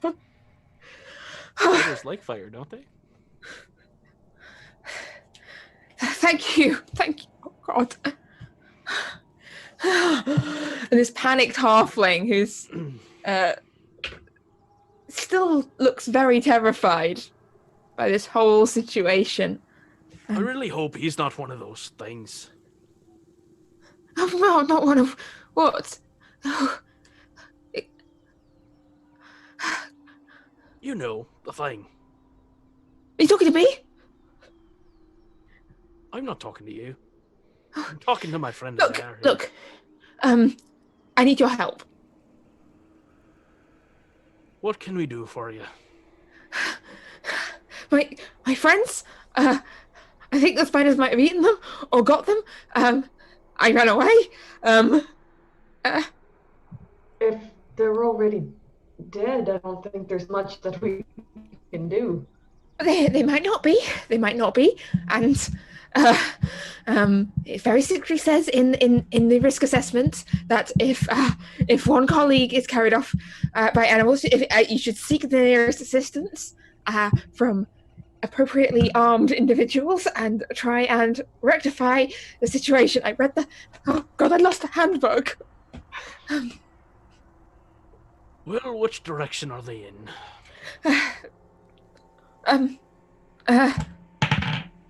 That way? Wait, no, hang on, that way. I came from that way. Yes, that way.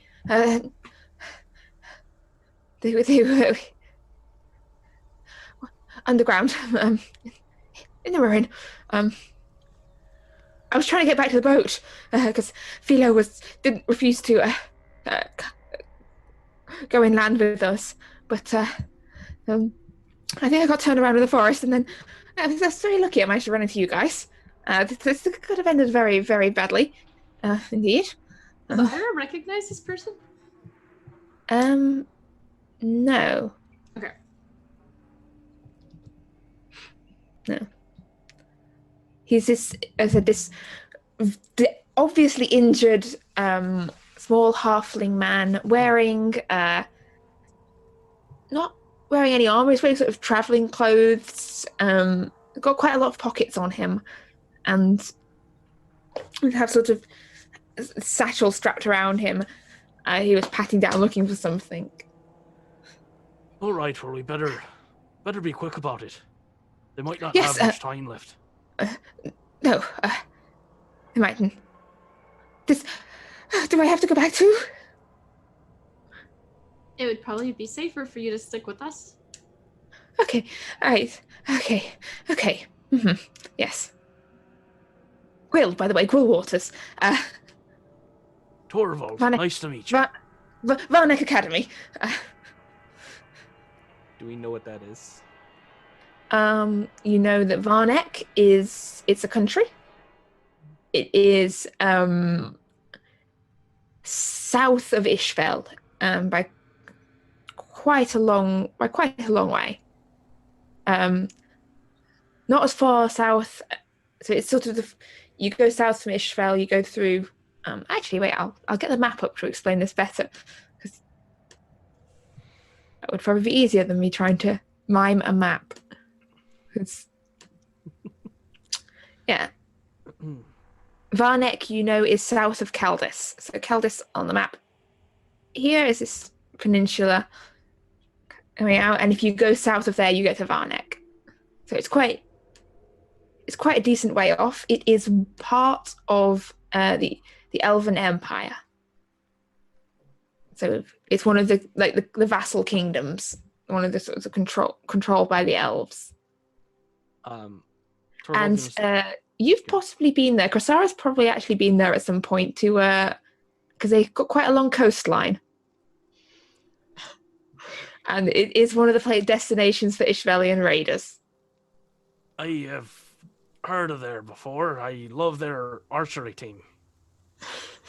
Top notch. Or pun intended. I think I've actually visited there before. Oh, splendid. Did you get a chance to visit university? We've got a splendid library. Wait, no, I mean, my friends are in danger. We can talk about the library later. Torvald already started going, so I was imagining we were talking as we were moving. Yeah, talking as you leads you through this forest. You start passing by some taller sections of ruins. This large wall off to your right, with columns standing beside it. This looks to be more intact than a lot of the parts of the ruins you've passed through before. And then you pass by another of these worn moss-covered statues. This one appearing to depict perhaps a woman riding a spider, or a woman that is a spider. It's very worn. It's hard to make out the details. But there's definitely 8 legs involved and a woman's torso. Oh, I see what's going on. It's a perfectly innocent woman riding a spider statue. How much time did you say your friend had with the spiders? Like, it was not long ago, a few minutes. How long did we wait? Maybe 10 minutes ago? You maybe said this was a statue? Yes, this is a statue. Oh, Yeah, this moss-covered statue. And he points you on a little further, and you see these stumps of these broken-off columns covered in moss, and beyond them you can see appears to be a low cliff face, this rocky cliff face, and carved into it is a doorway. Sort of hacked out of the stone itself. And beyond it, you can see a darkened chamber leading inwards into shadows, sort of strung with cobwebs here and there. And there's carved over the doorways an inscription in Elvish.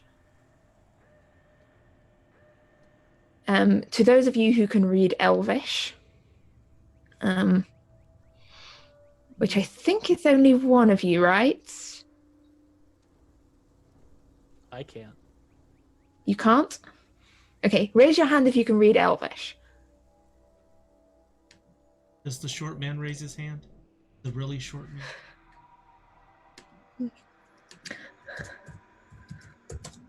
Do you know what that says up there? Oh, it's Temple of Light and Shadow.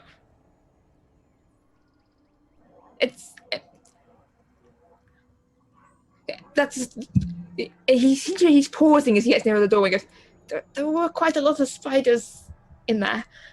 Do I have to go back in? Really, well, you can stay here if you want, but I don't think that's wise. Okay, all right, okay. Well, you've got this. You've got this. So as you, from where you are outside, outside this doorway, you can see inwards this shadowy hall. You've all got fairly good, well, about half of you have got fairly good vision. So those of you who can see further in can see it extending beyond into further back into the cliff of the second chamber opening out beyond. But so pretty. And thank you. So those of you who are just human or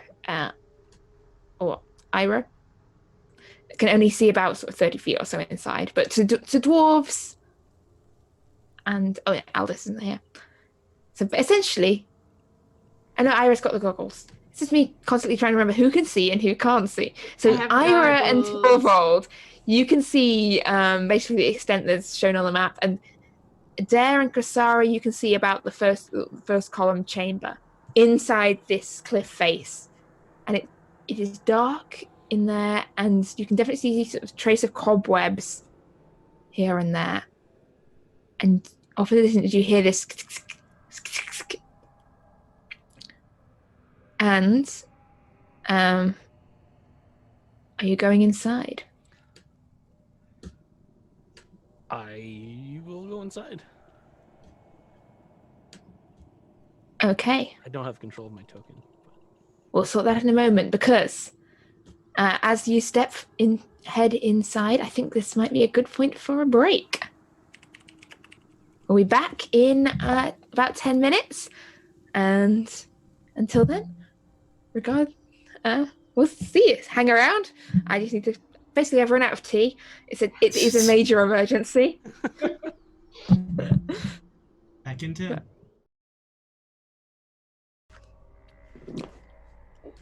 So, our heroes and their terrified halfling. No, our heroes and the terrified halfling are standing outside the entrance to this this temple carved into the side of a cliff, of which the halfling does not want to go inside because it's full of spiders. How would you like to proceed? Adair's going to walk slowly and with my eyes closed. Okay. Just kidding. You see? Adair is going to walk up to Krasara, lay his hand on her shoulder, and say, "May you see in the dark places," and cast Dark Vision. Wow, I thank you. That's going to make this so much easier. It's clobbering time. Okay, so you Kasara, you can now see further in. So now everyone except all of you except for Ira can see through this. Goggles. For Adair. I can't. Yeah, Ira can. I Oh. can't. Ira can, Adair can't. You both begin with A. It's fair. Well, E. You both begin with vowels. I can't alphabet. It's a long established thing. So Adair, you can't see very well in here. It is currently unlit inside, so the daylight is shining in a short distance, giving it dim lighting. But beyond that, it's this dark hallway. Who's heading in? You don't have to, of course. I suppose we should. All right. Now something scampering somewhere. We should just turn around, right? Torvald's gonna lead the way in. Yeah. No, maybe they're fine. Maybe they're already dead. Maybe we should just leave them. Yeah, that sounds good. Are you that willing to abandon your friends? They were very big spiders. They Are were you trying to leave them? the huge spiders, like the one we saw, but more of them. But not on fire. Will So- everyone follow me? And So Torvald, as you make your way down these worn stone steps that lead downwards, you can see a bit more clearly the chamber you're in now. It's old and it's been open to the outside for a long while.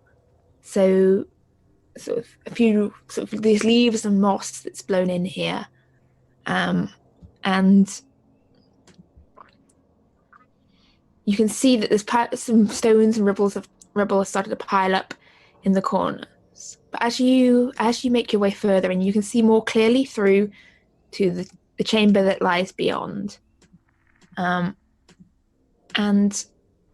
at the far end, yes, you can definitely see there are smears of blood on the floor. And beyond that, you can see this raised plinth with a worn statue of a winged man on it, possibly a winged woman. Again, very mossy, very worn. It's less mossy and more sort of slimy. It seems quite quiet in here, but I want you to make me a perception check as you step further forward into here, into these. 12. It's quiet. Occasionally you think you hear an echoed sound off in the distance, but it seems eerily quiet inside here. Is everyone following me, by the way? Would reluctantly go in.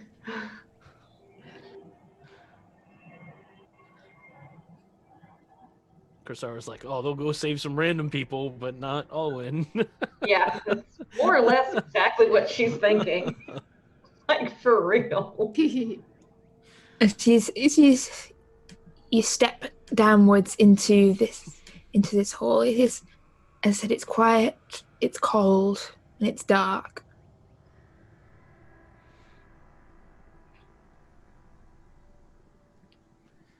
All right. Well, I think I see some blood up here. We should probably check it out. And I'll kind of keep going. I can't see any further into these. Bear with me one moment. As you make your way past, you can see that the first two tunnels, as you pass them, appear to be filled with fallen rubble and debris. The third one on the left, as you pass by, you can see the edge of what appears to be a stair heading downwards. But on your left-hand side, you can see clearly down a longer corridor leading down into the dark. And as you make your way forward, what was I going to say? No. Everybody lives. Everybody wins.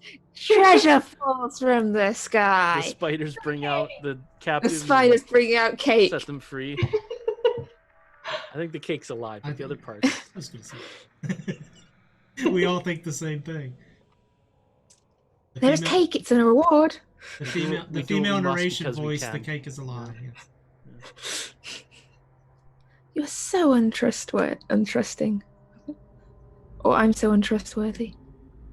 So as you can see this smear of blood. You can see another passage leading off on the left, and on your right as well, off this chamber. In the center of it, raised up off the floor, is this stone font with inscriptions carved around the rim, very worn, very old, and very elvish. What was the halfling's name again? Quill. Quill? GWIL. Will. As far as Torvald is aware, maybe it's Quill. Gwill? Gwill? Quill. Gwill. Aye, Gwill, get over here. I've got some What? gibberish for you to read. You sure? Are you sure? I mean, I could probably read it from here. Get in here. Go and help him. Fine. Look. This is where we were when the spiders got us. They came. They were in the ceiling. They were.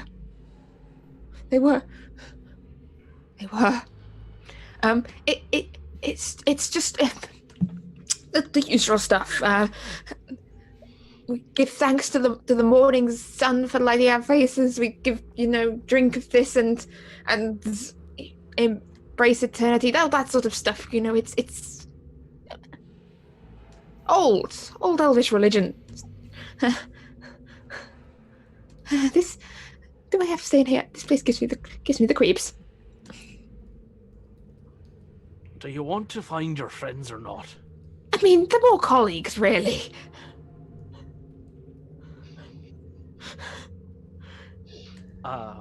Torvald's gonna see the blood here. Does it look like it's kind of leading in this direction, like it was smeared?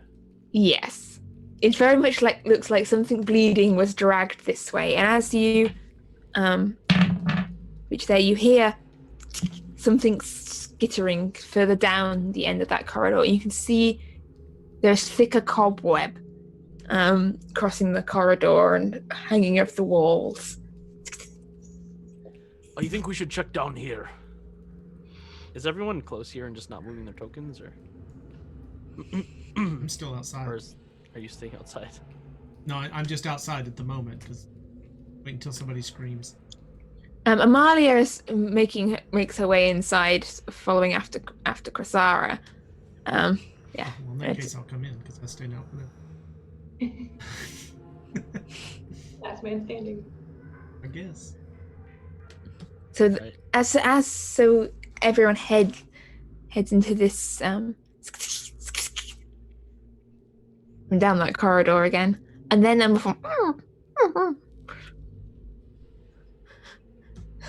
Gwill backs up a little, sort of pushing sort of back up.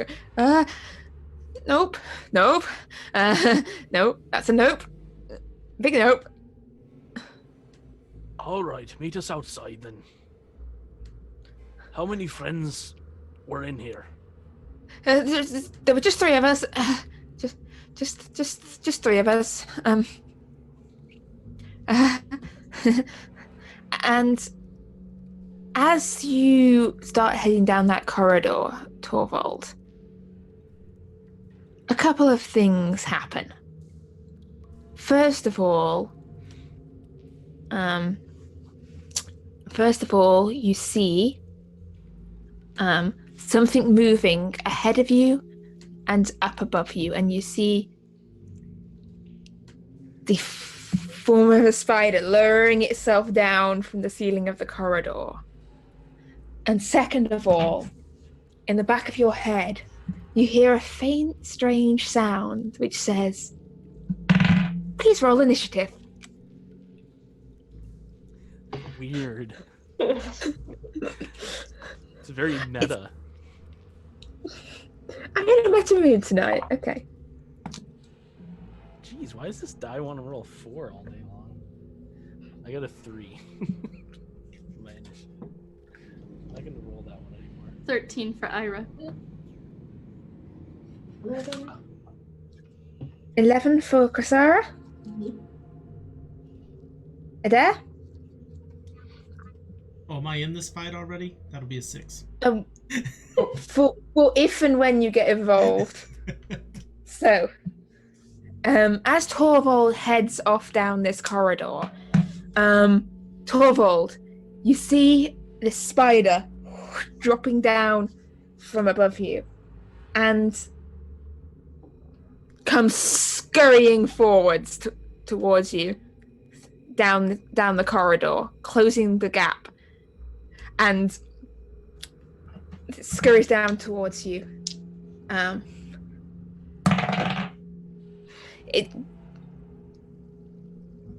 Its teeth go, and that is a 17. Does a 17 hit you? Will not. As it's not its teeth, it's like pincers. That's the word I was after. Its pincers glance off against your armor, and you hear this, and more skittering sounds from further down the corridor beyond it, as this definite sound of more skittering movement. And from where you are back in the main chamber, Ira and Krasara, and maybe Adair eventually, you hear this skittering noise, and as towards you see from where you are the movement of more spiders coming into view. Ira, you hear noises off ahead. What would you like to do? Ira will go ahead and join Torvald. We have here, what are we? Distance. The ruler will match up to distance. Yes. I got fed up of fighting with a grid. Okay. So I'll go ahead and just. I'll come But out the actually. behind the Krasara guideline and squares just- on the floor are roughly 5 feet Is anyway. everything okay? Well, I found the spiders. I could probably use some help.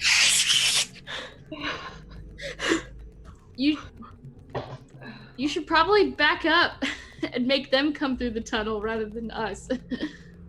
I'm not sure that's wise. All right, Krasara, what are you doing as they're having a conversation? I don't want him to die, so I move a little closer. I'm not sure. It might be better to fight them in single file, but I don't know. Do you want to fight them there, or do you want to drag them out? And I get my maul ready. Okay, Adair. I'm assuming Amalia's still standing right next to me. Yes. I'm going to turn to her, Amalia. Could you do another one of those fire flurries? I could. I will put her hand on my arm and go, good, maybe you can guide me through here because I can't see either. Much use you are. Blind leading the blind. Okay. So she reaches out and puts her hand on one of the walls to start following it round. And I will say, And I will say, Amalia, I'm about to become a little different sized and furry, and I will combat wild shape into a badger, and I can now see. Okay. Amalia just picks the badger up. He's Okay. a giant badger. Yeah, Two I'm a snuffles giant. left? I'm a giant. Oh, giant badger. Okay. You got to specify your badger sizes. Okay, so this giant badger form, she goes, all right, 2 snuffles left, 1 snuffle right, where you want the fireball, 3 snuffles for fire. How does that work? Whatever was for right, I'll snuffle. And she starts making her way down because, yeah, she can't see, you can't talk. Yep, but I'll kind of guide her as best I can down as far as we can make Yeah. it. Okay, I'll stick your badger token on there. As Torvald, this is all going on back up in the main chamber, you are being attacked by a spider. What would you like to do about it? Whoa, that is a big badger. Is it a medium one or how big is It's it? like- it was the token was big. He's a medium beast. I was like, cool. All right, so I can see like 3 spiders. Is that accurate? From where you are now, yes, you can see 3 spiders. All right. There, you have a badger token. I'll Yeah. move there. We have like a 300 situation going on here. You hold against the spiders. All right, so Torvald's gonna reach down. He's gonna tear the spirit out of his weapon and just swing it right at the head of the spider here. All right. Let's see if you can hit the spiders. So what do we got? All right. That's gonna be. Yeah, that's a lot. 26 to hit. That will hit. Yes. All right.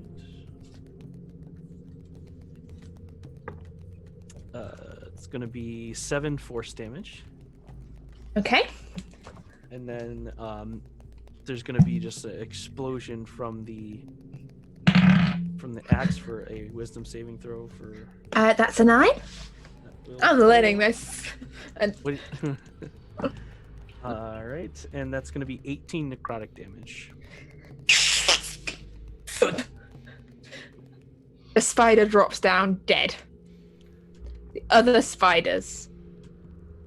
Is that everything you're doing, Torvald? As that drops, I will back out to here. Because as that drops, how long is this card? The smaller of the other 2 spiders comes scuttling round past its fallen foe, and Chrysara's up front. This goblet of web comes flying out towards you. That is an unnatural 20 to hit. Oh, that hits. So, Chrysara, you are currently restrained. Tangled. No, hang on, I think that's a web icon. There we go. Tangled in this web matted around your arms. When it comes to your turn, you can try and break out. It will be if you wish. But for now, you are restrained. And the second spider, the larger spider, comes leaping its way along the ceiling of this corridor, and this one is large. Its legs sort of reach across the entire of the corridor. It almost seems as wide as the corridor itself as it comes past its foe, and it's going to try and take a bite out of Chrysara. Let me just check something about the restrained condition. Restrained, you get advantage if that's what you want. That's what I was wondering. Thank you. You're not supposed to tell her. Well, she just would have looked it up in the book. Same time. So the larger spider comes along the ceiling, and its jaws sink into Chrysara critically. Oh, God. Oh, jeez. And I need you to make me a Constitution saving throw, please, Chrysara. Okay. Oh, okay, that's a good one.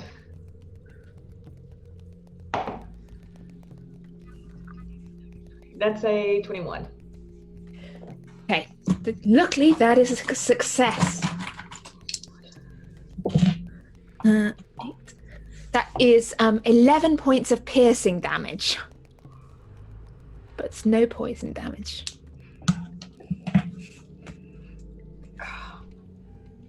Oh no, half as much. Half as much. You still take some poison damage. Only 6 points of poison damage. That's all. Only. Torvald, get these spiders. I can't move.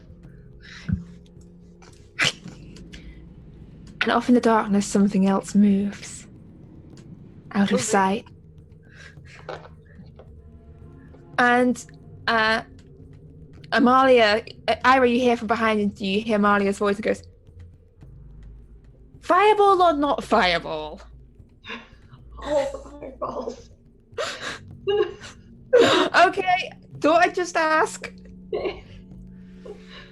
I'll just hold on for a moment. Ira, it's your turn. Okay. Does that mean I need to get out of the way? It's up to you. Just give me the all clear when it's an all clear. Okay.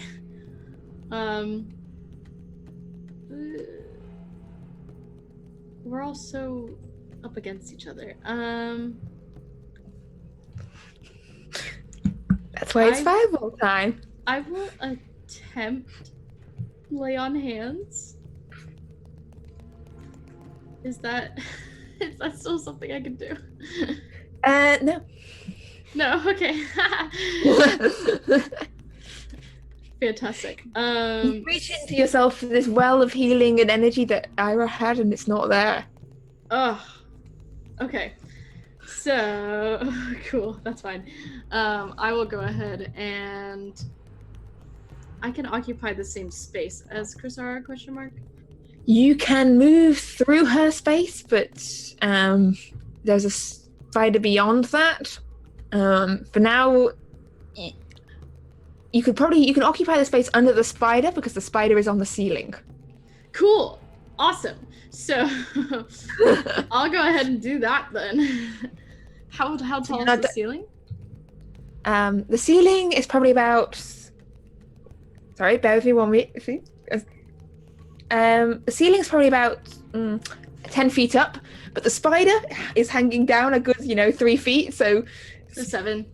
That's within arm span range, I believe. Yes. Okay. It's a big spider. You can definitely reach it. Especially if I jump a little bit. Okay, fantastic. So I will go ahead and I get sneak attack, correct? Yes. Yay! Yes, you do. I'm having to learn how to play rogue again. Okay. So I will go ahead and use my dagger, and I'll basically just kind of do like a little hop and like stab into it, but like stealthily. So it'll be like I sneak. So in. essentially, yeah. So because it's currently engaged in fighting with Chrysara, you slip past Chrysara. Yes. Try and get on the underbelly. Little hop, skip, and a stab. Yeah. Hop, skip, and stab. Let's see if it works. Yes. That was a 18 to hit. That will hit. Yeah. Yay, So, okay, so roll damage and sneak attack damage. Okay, so base damage is 5, and then sneak attack an extra 3d6. Goodness gracious, it's so much. Okay, 5. Says the former paladin with crit smites. Oh, The temporarily not paladin. 11, 12. And 17. Okay, so 17 damage. Is that one unhappy spider? There's like this great hole in the bottom of it now. Some spider innards definitely falling on your face. Okay. And then take a bonus action. I will go ahead and disengage, and then is the other spider also on the ceiling? That one's more on the wall. Okay, that's fine. I'll disengage, and I'll actually go ahead and go forward and be right here to kind of like trap them in. Okay, so you're just running a little past it. Yes. Okay, Chrysara, you're currently bound up in spider web. Maybe you should have taken up the crossbow if you can't hack it up front. I officially do not like you anymore. And since he's pissing me off, I'm going to try to break out of my web. Okay, make me a strength check, please. Oh, come on. I'm a barbarian. Come on.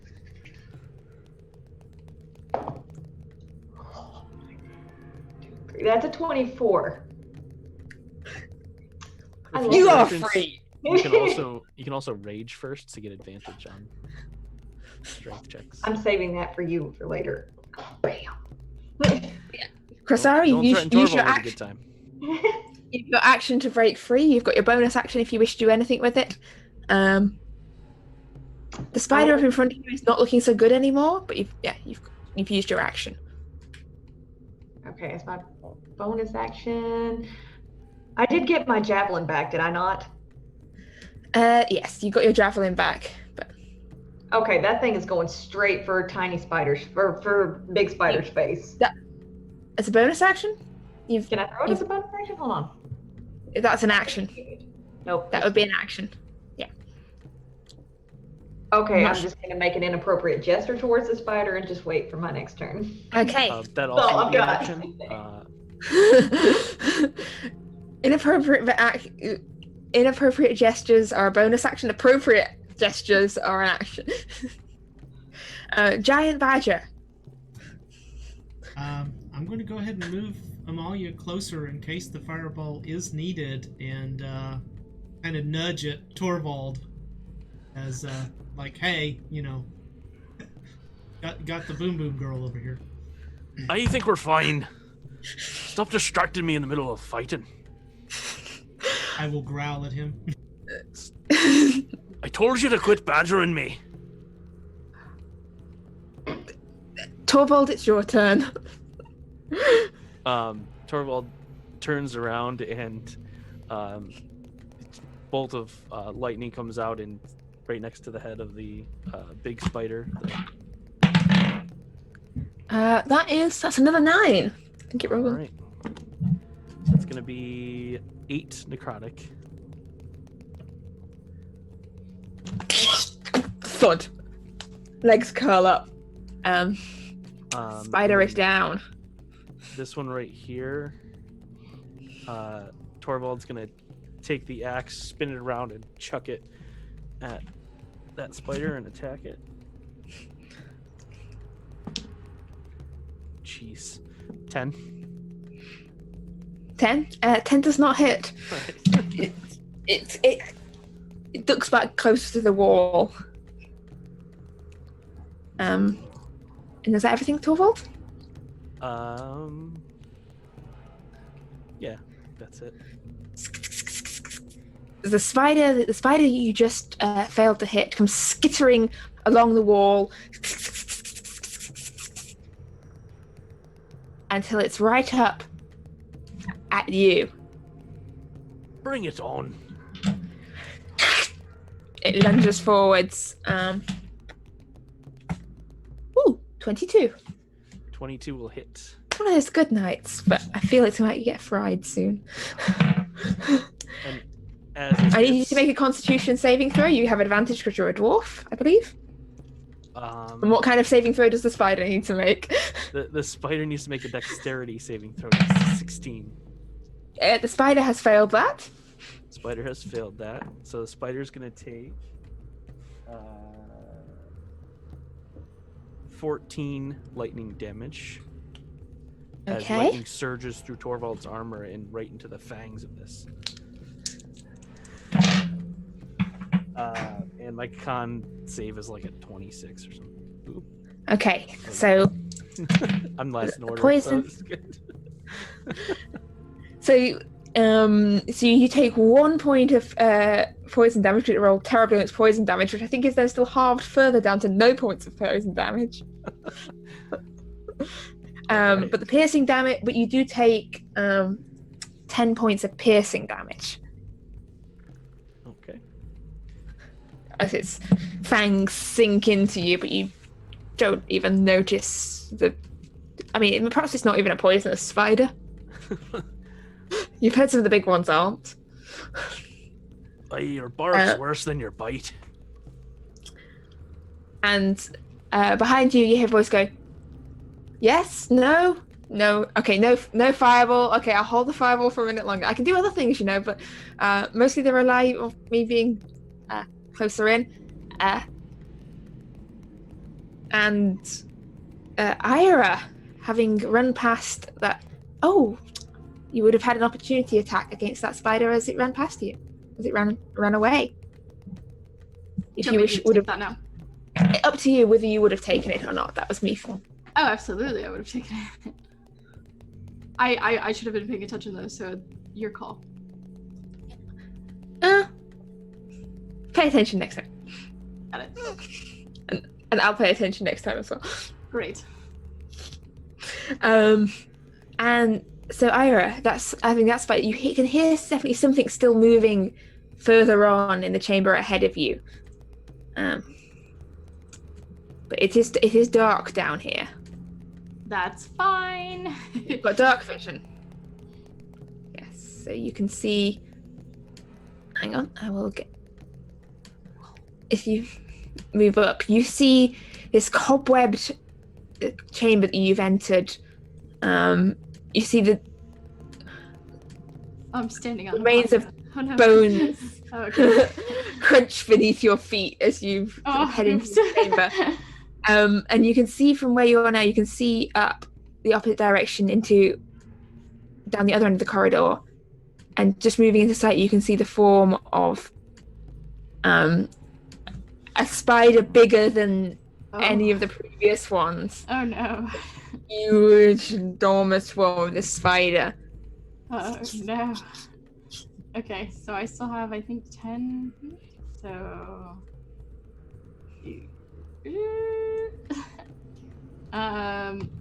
I'm just gonna stay where I am, and I will hold the action to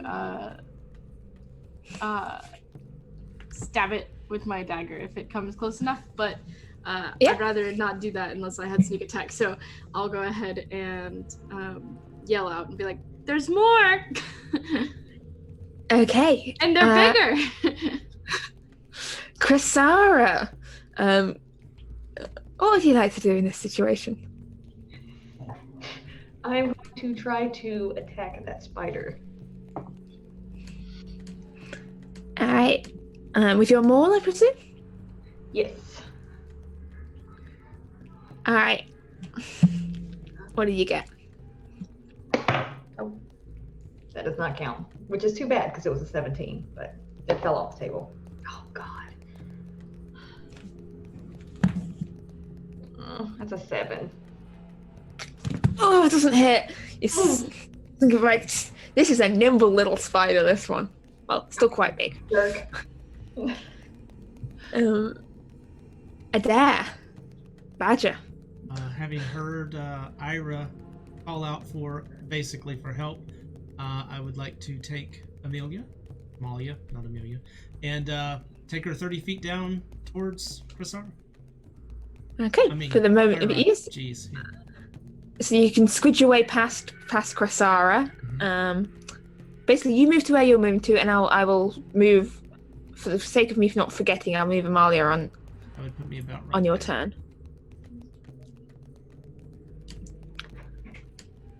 Okay. It's a crowded little corridor.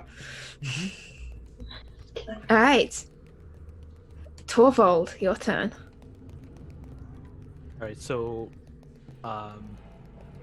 Torvald, like as the spider is like biting and getting shocked, he's gonna say, "You forgot about one thing," and the axe is gonna whip around the corner and just like fly at it as it's kind of like done. And that's gonna be an 18 to hit. That will hit. Yeah, that hits. It's gonna be 13 force damage.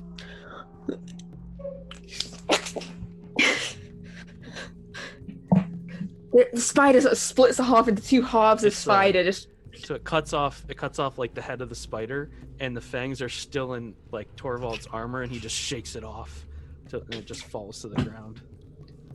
Yeah, that spider is dead. And then I'm gonna Torvald's gonna grab the spiritual weapon in his hand and kind of run down here. I'd imagine like the weapon can only move 20, so Yeah. it would be like like hurry up. Stuck. Come on. You're slower than a dwarf. So yeah, so I'll just move as far as I can, like, you know, with the, the weapon trailing behind me. All right. So, the spider comes around the corner and sees Ira.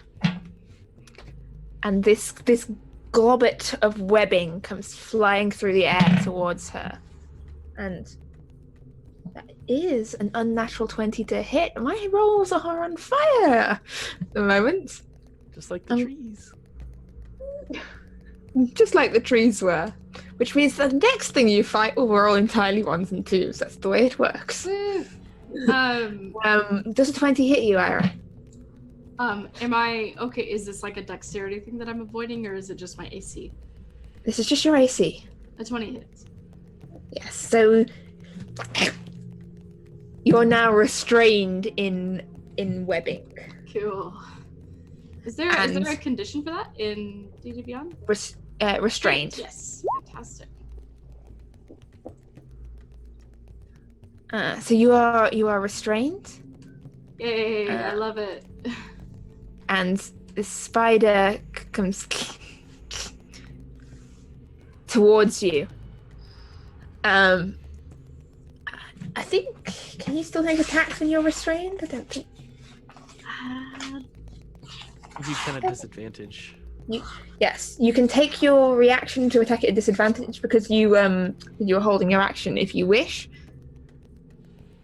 as it has moved into your range now. But you don't have to, because at that point it starts moving backwards, dragging you. Yes, no, I would absolutely like to stab that you boy. in. So I have disadvantage? Okay. That's cool. Well, I rolled a 6 both times, so it doesn't matter. That is So an it's 11 to hit then. That does not hit as it starts dragging you back down and starts sort of adding a little more webbing to its Ira parcel. Help! Help!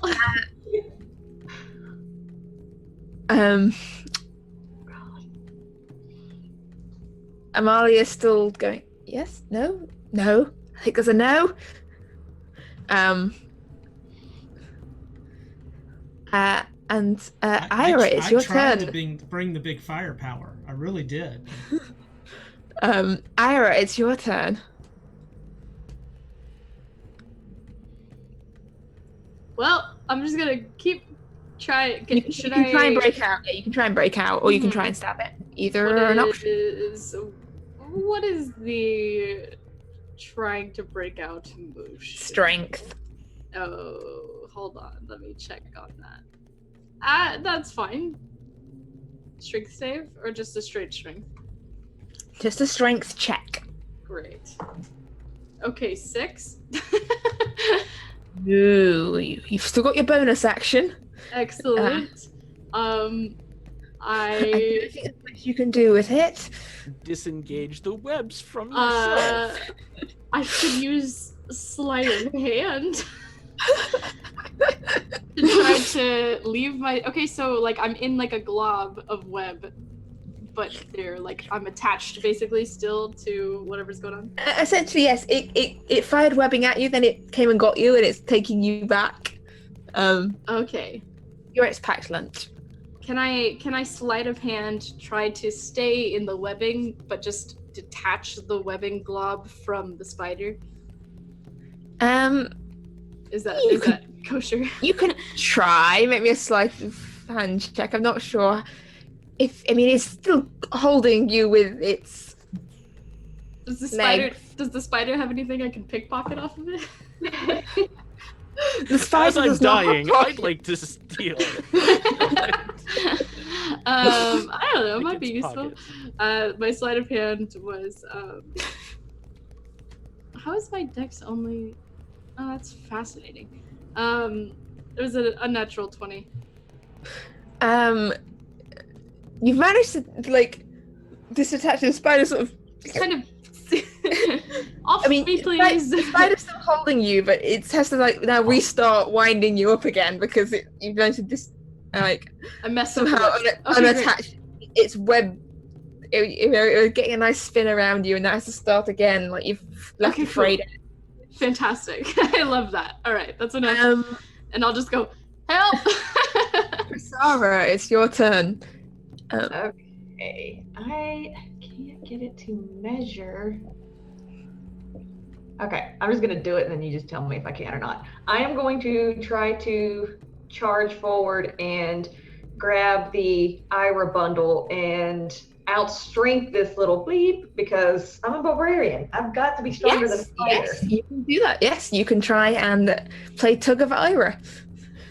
We are now playing Tug of Ira because I am going to grab her and try to yank her back and yell, "Somebody cut the web!"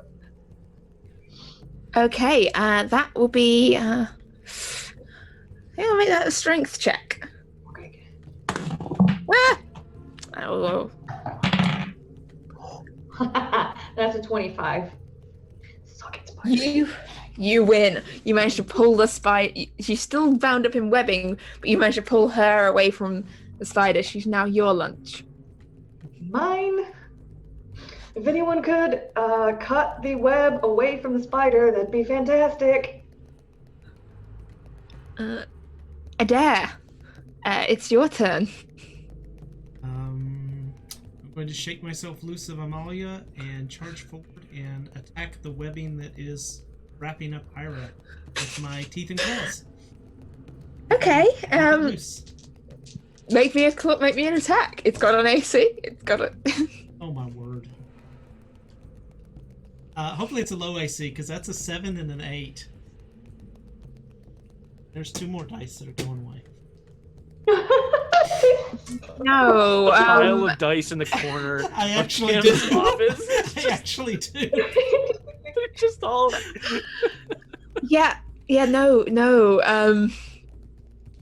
You've just kind of your claws are a bit clogged with webbing. This is stickier than you thought it would be.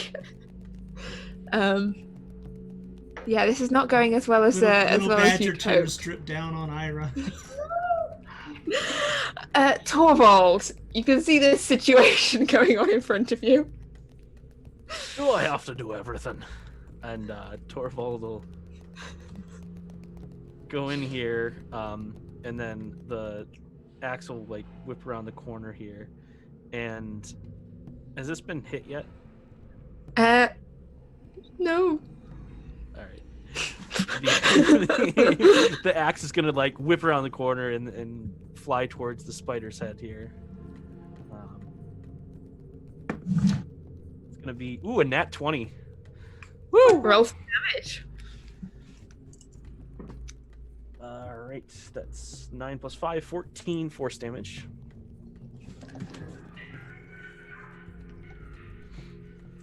As it just scores a hit like right on the noggin with the hammer side, just like clubs it in the head. Mm-hmm. And then as that's happening, a bolt of lightning comes from Torvald's shield and hits the axe that reverberates a Toll the Dead.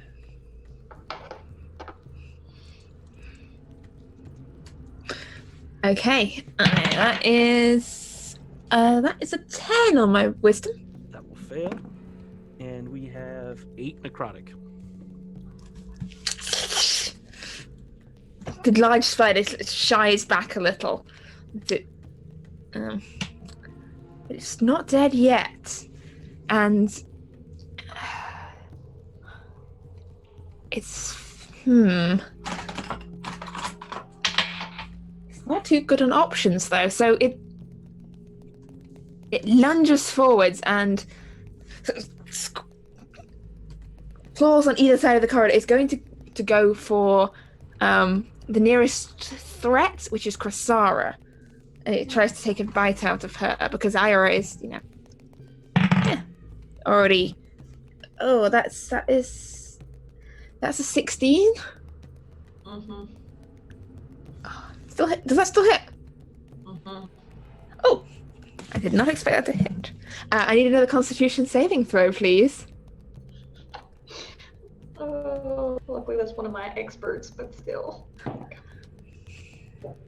The good news is I'm pretty sure these aren't poisonous. That's a 15.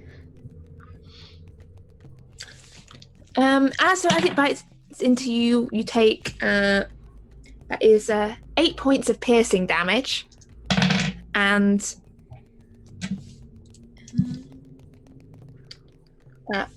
4 points of poison damage. Not as bad as it could have been. Ooh, I swear in Primordial. Language! But I'm still holding on to the Ira bundle because I don't want it to drag it back. And then the spider, sort of, it's seeing that you're still not down, it backs away from you. You can take an attack of opportunity if you wish.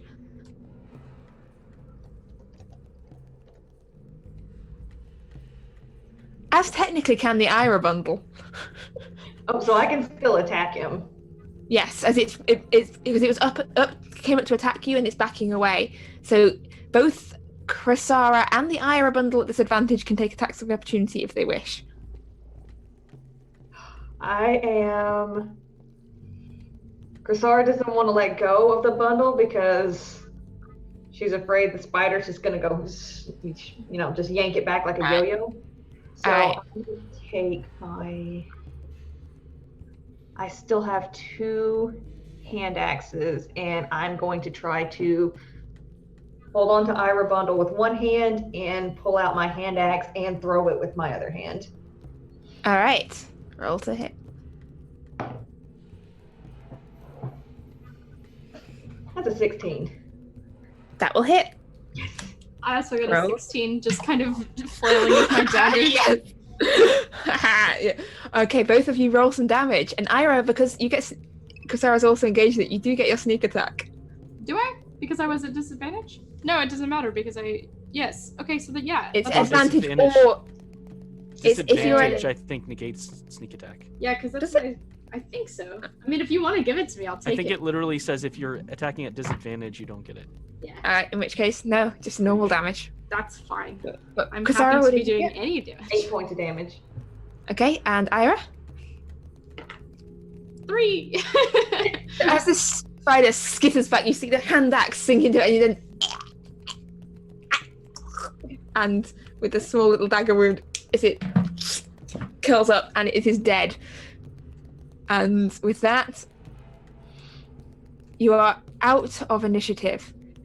You hear a voice going,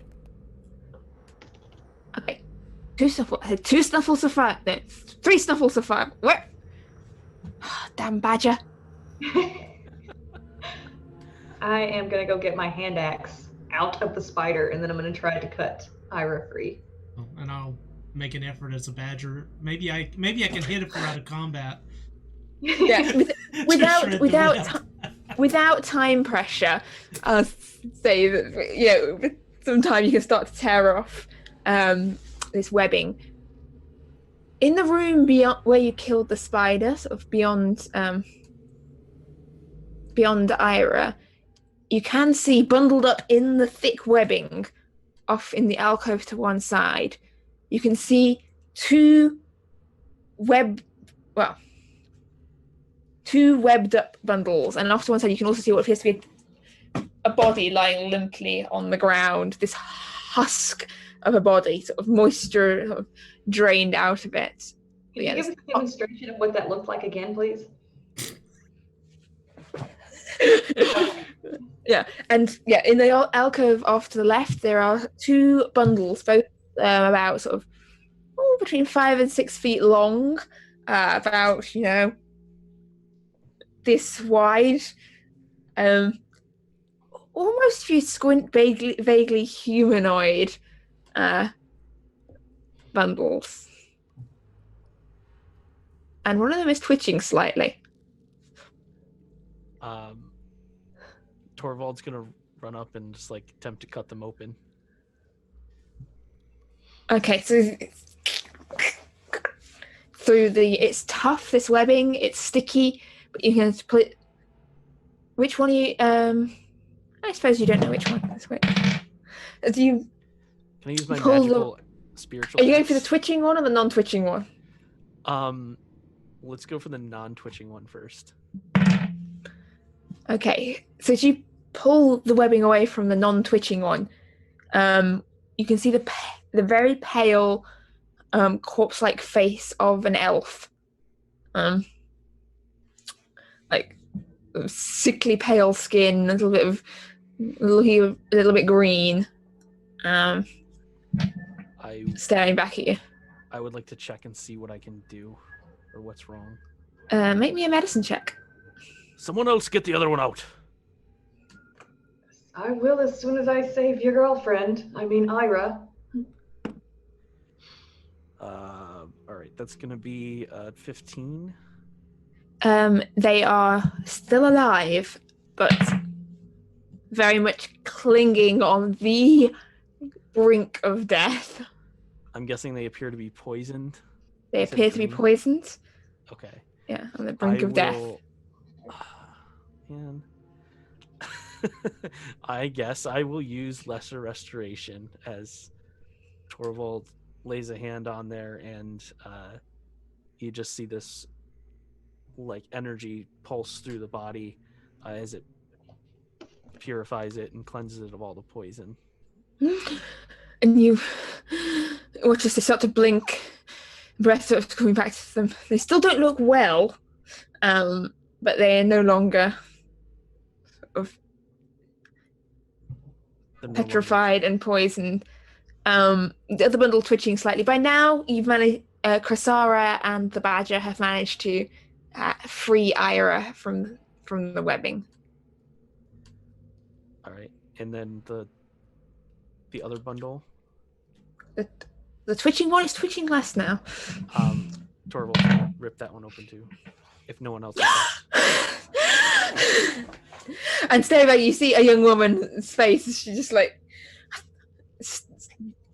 very close to yours. I'll stick them on. I can't make mine do that, but yeah, that's essentially what she sees. Is, thank the gods. And she looks less she doesn't look well either. Like, she doesn't look great, but she looks healthier than the elf. It's going to be all right.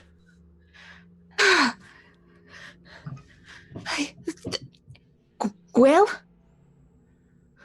Gwell's safe, I think. Well, Aramel? Oh god, yes. She reaches over to the elf and goes, This is the last time I am agreeing to go on any of your trips. Who are they saying this to? She's reaching over to the elf, who's just still staring, sort of trembling slightly. He looks very, very sickly and unsteady. I'd take it easy on him. Do you have any healing potions or anything? No, none left now. All right. Have you seen halfling? Really short halfling. But yay tall. If it wasn't for him, you'd be dead right now. He led us here.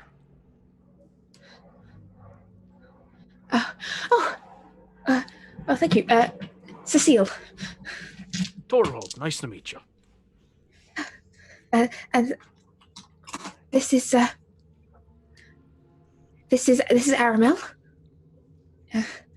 He's usually a little bit more chatty.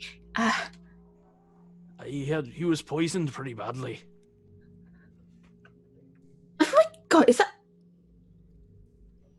You see her looking down the corridor. Just stares at what is going on in the corridor and seeing a Badger and Krasara sort of clearing cobwebbing off an Ira. Just those are my friends. Crisara, Adair, he's the badger. And Ira is somewhere in that web. Oh, well. This is lucky timing. Well, and she pats down and goes, I have, do you require payment? Well, anything you'd like to give us, we certainly wouldn't say no.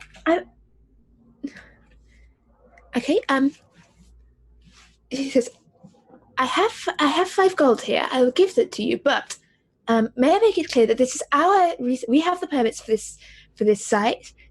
We got here first. This is our dig, our site, our exploration. We have Are you claims. really in a position to be making demands like that? We just saved your life. Well, I will pay you for it. But we have a stake on anything that is discovered here within. All right, have you found anything yet? No. Mostly spiders. Well, I don't think they'll make very good steaks, but you could certainly try. Look, as I said, I will happily pay you as thanks for the aid you've given to us, and then you can be on your way. Why are you so eager to get rid of us? This is our research site. We don't want any rivals. This is an important archaeological site.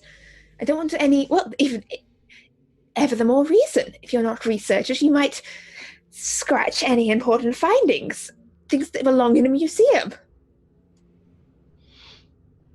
All right. We don't want any adventurers coming around here. They tend to smash things. Like the spiders that were trying to kill you. Well, yes, but there's some very ancient carvings and statues in here, and we wouldn't want anything getting destroyed with, say, I don't know, someone throwing around, like, dangerous magics, or... Is that a maul she's carrying? Aye. She didn't use it, though. Not sure why. Can I hear this? Oh, yes. You can hear this. Ira can hear this. Sorry, Oliviera can hear this. And the badger can hear this. Because I didn't want the spider to take your girlfriend, you big jughead. I don't know what you're talking about. Uh-huh. We had everything under control. I'm not his girlfriend. Oh, no, not you. Ira. If I had to let go to use my maul, I could have tugged her back. The hand axe was more reasonable. I'm not gonna lose tug of war to a spider. Ira is staying very quiet. Well, you were over there tugging one out. I was hitting the spiders. All right. Okay. I'm gonna end it early today, folks. I hope y'all had a great time. Party foul is later. So There's nothing wrong with a good joke. So as this Cecile brushes off sort of the last remnants of cobweb from herself, hands the small pouch of gold to Torvald, and the shaken elf behind her is still sort of blinking and looking back. And leans forward and says in something in Elvish to Cecile. And she responds also in Elvish. You know it's rude to speak in a different language. He was just worried. But Will and Well, the coward's safe.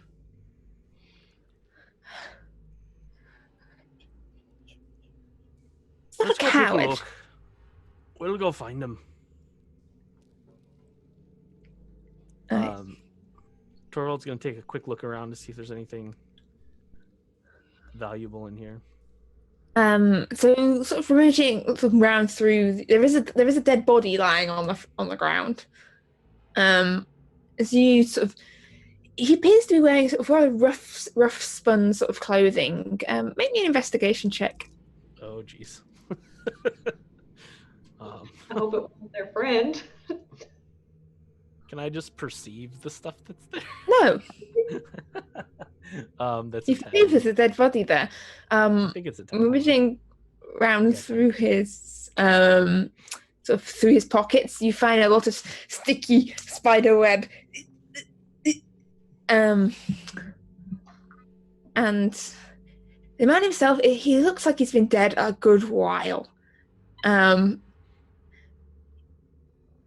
There is a small hatchet clutched in his hand, in his like, desiccated, dried out hand.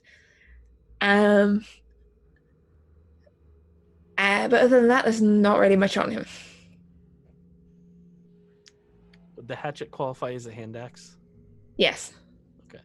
I'll pick that up and bring it over to Chrysara. Well, I found a weapon for you. And like the hand's still attached to it. It's Oh, still thank gripping you. it. Thank you for giving me a hand. And I take the axe with the hand still attached and put it in my bag. Aye, I call it the hand axe. Oh, Could be useful. With that, Adair's going to turn and head back out and see if he can find Gwyll, because he can't I take don't any think- more of this humor. okay. I don't think he likes our jokes. As you head back out in search of Will, he's not where you left him. Back in the main chamber. Surprise, surprise, surprise. What? Surprise. Torvald, And I let you make a perception check with advantage to try if you can sniff him out.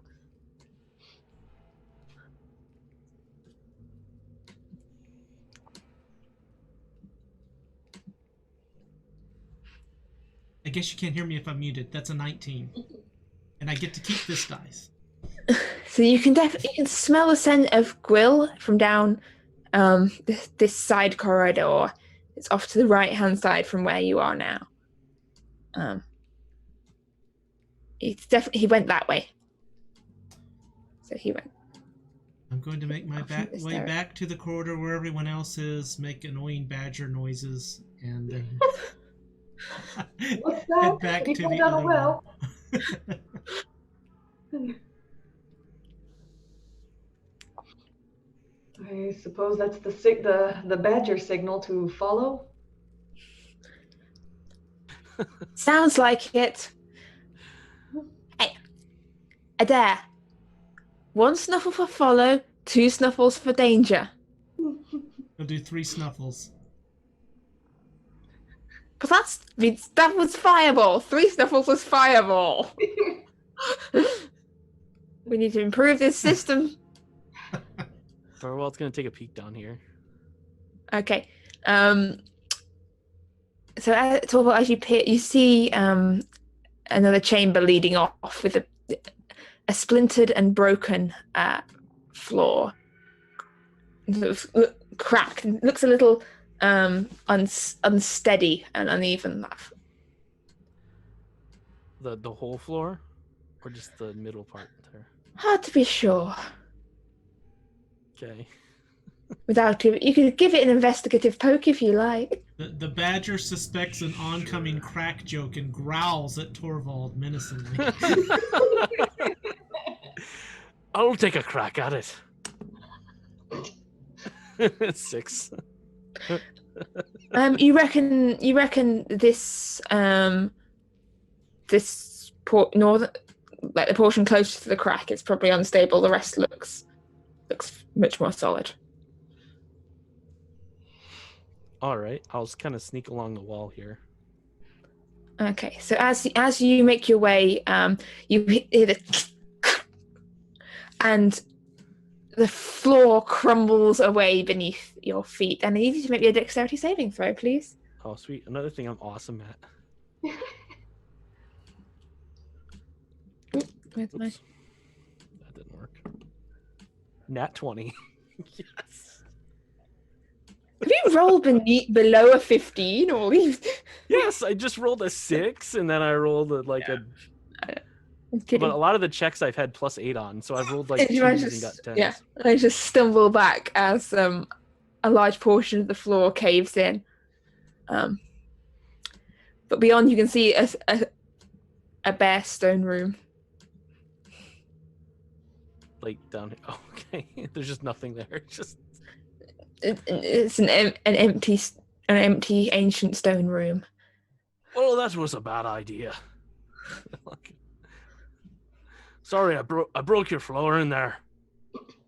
What did you do to it?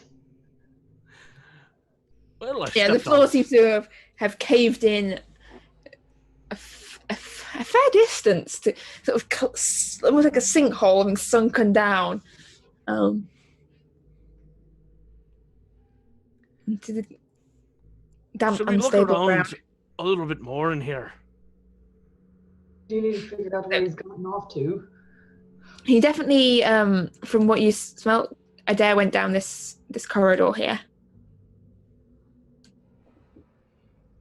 And you hear, "Are you breaking things?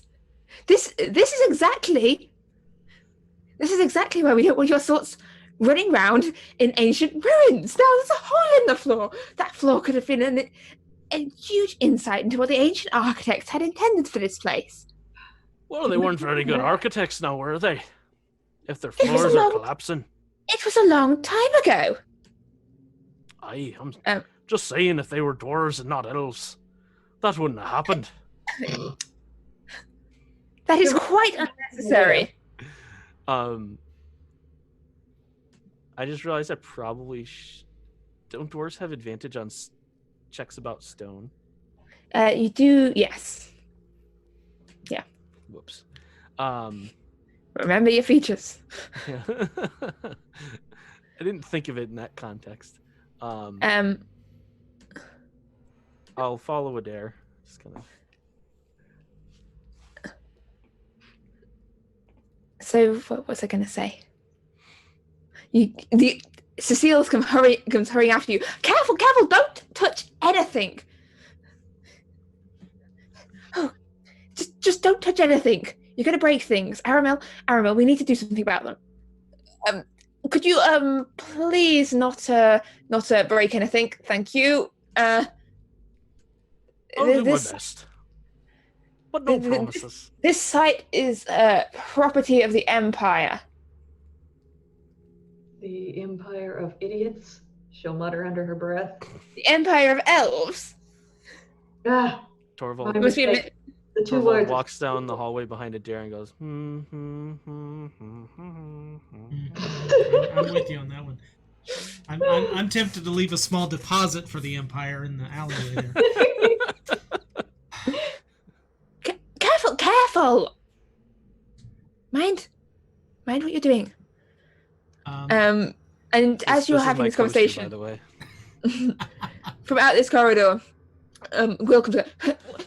What was that? Oh, are there still spiders? A lot. Everywhere. The world's infested with them. Yeah. Oh god. Big ones though. Oh, yes. I thought I heard something. Oh, Cecile, are you all right? You're looking a bit peaky. Oh, Arma. And they switch languages again, back into Elvish, and such like frantic conversation. And Cecile points at you guys a couple of times and just.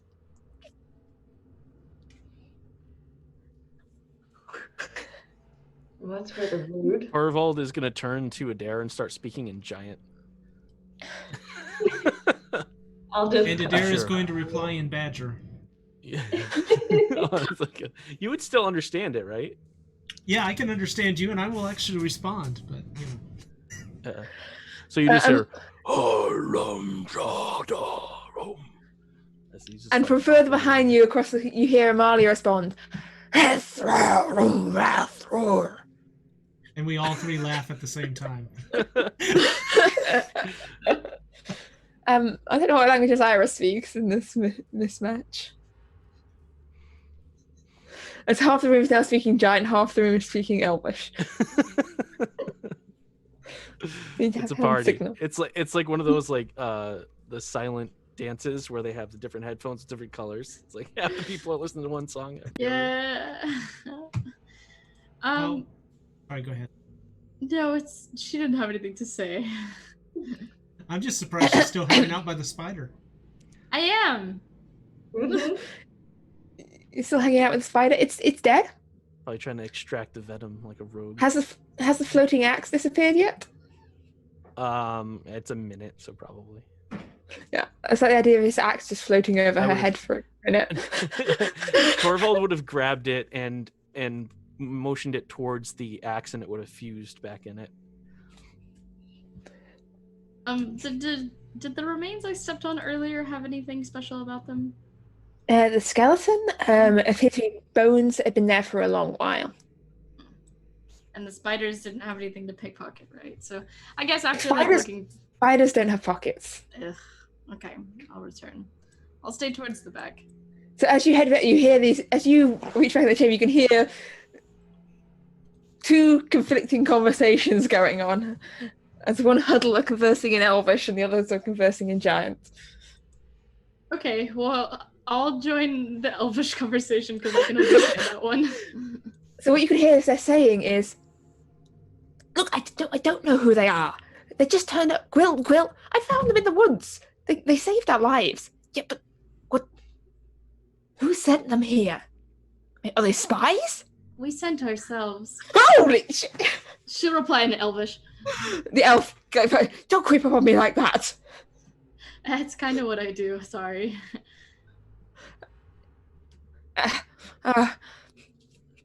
You sent yourselves? And he switches back into common. Yes, I didn't. one of us is from here. From here? And he Well, points around at the ruin. Yeah. People here? I think so. There were the last time I was here.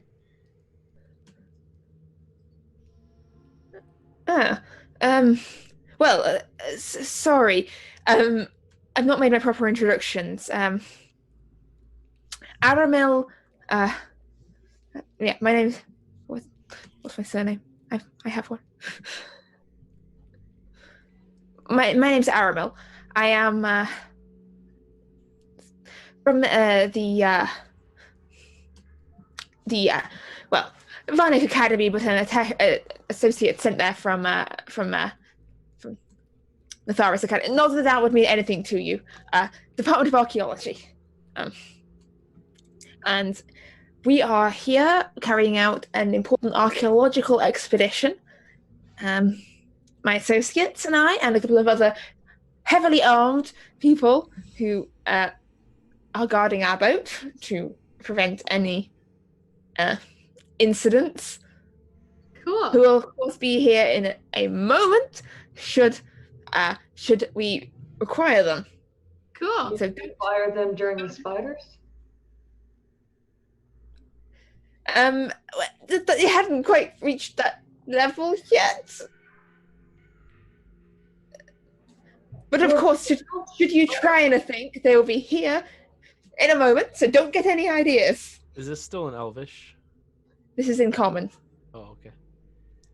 While they're jabbering, I would like to go down the hallway a bit and Okay, just so kind of sniff and take a look.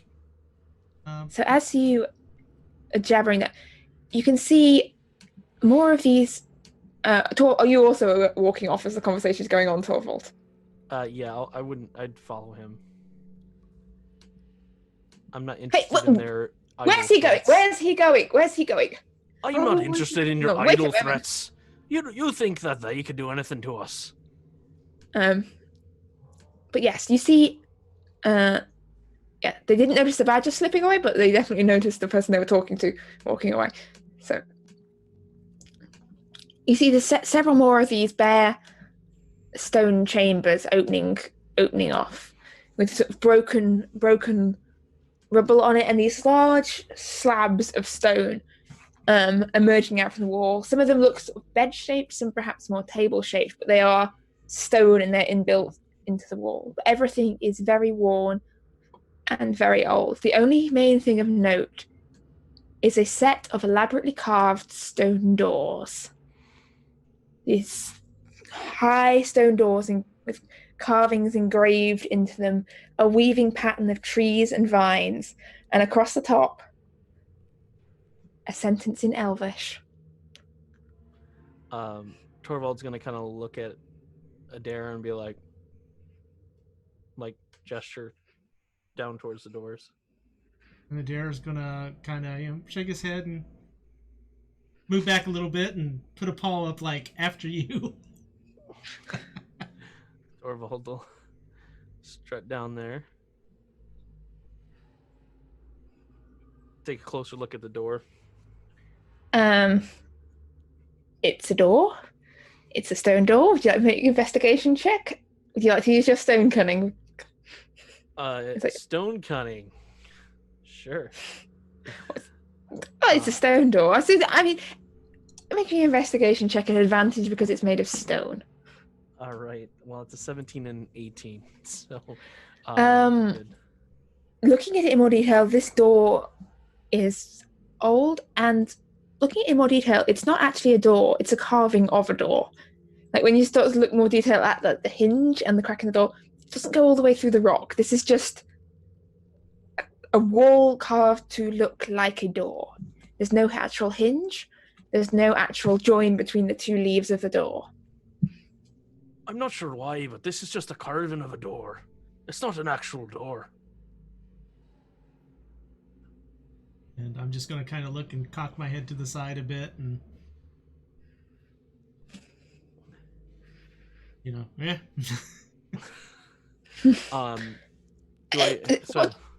From behind you, like you're being followed along by the researchers sort of hurry along when they saw Torvald heading that way. Careful, don't touch anything. This is an important research site. Adair's What gonna does walk that up say and up touch there? the door. No, careful. So is it a problem that we're touching the floor with our feet?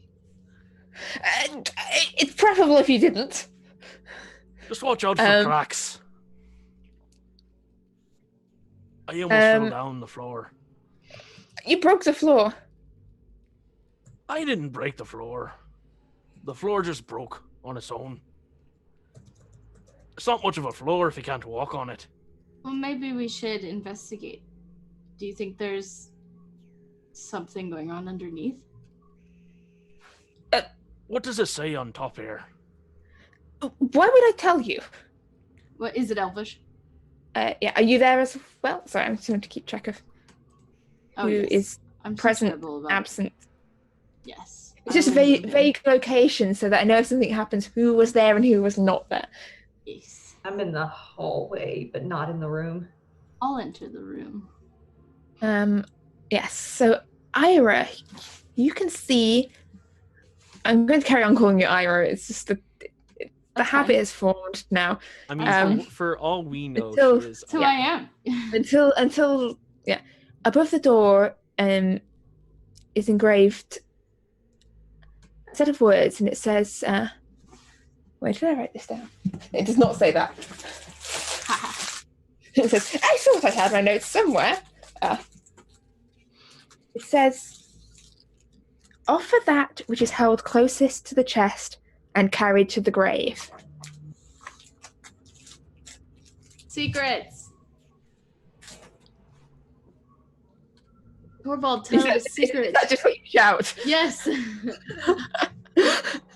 So, having been asked what the door says, Why does it say secrets? Because it wants you to tell it a secret. Oh. You see Will go, oh. I was visited by the Fae in the middle of the night, and I didn't tell Chrysara. Don't tell anyone, fake door. Do I hear this? And as you speak, Torvald, it seems like the echoes of the corridor and the echoes of the room make your voice louder and seems to carry outwards the chambers around. And yes, your words are clearly audible to all those in the vicinity. It's strange, this echoing tone, because although you're speaking, you can always hear it in the back of your mind as well, in overlaid language, in languages, overlaid in tone. As Torvald, you watch as the door disappears, and you can see ahead of you the corridor leading down a set of steps, leading down and down. It carries on continuing. It's just underneath that other corridor. Wow, that looks so cool. Leading downwards ahead of you. To the rest of you, the door is still there, but to Torvald, there is no sign that there was ever a door in that door there. Well, that was pretty cool. And he's just gonna walk through. And Torvald just walks through the wall down below. And as you reach the bottom of the corridor, Torvald, I need you to make me a dexterity saving throw. Wow. I'm sorry. Okay, 16. You dodge it. You manage to avoid out the way as a large rusted metal grid clatters down from the ceiling onto where you were almost standing with a crash. The rest of you hear this faintly from beyond, and as you reach this junction, from one direction, Torvald, you can see a square chamber that appears to be flooded about 5 foot deep with brackish dark water. But from the other direction, Approximately 5 feet of it. approximately 5 feet of it. I actually even wrote a note to myself to remind me how much water I'd put there. You can see light from the other direction. Is this showing up? Is this showing up? Yeah. I can see the... Yeah. From the other direction, you can see this glow, this faint purplish light from a chamber down on your right-hand side as you are facing. And down the steps, you can see the edge of this chamber.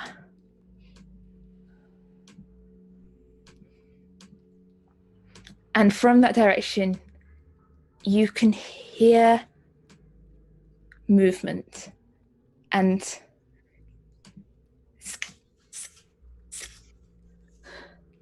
the familiar sounds of spiderish feet. And this flickering purple glow of these torches on the walls, burning with this uncanny, unnatural, deep purple flame.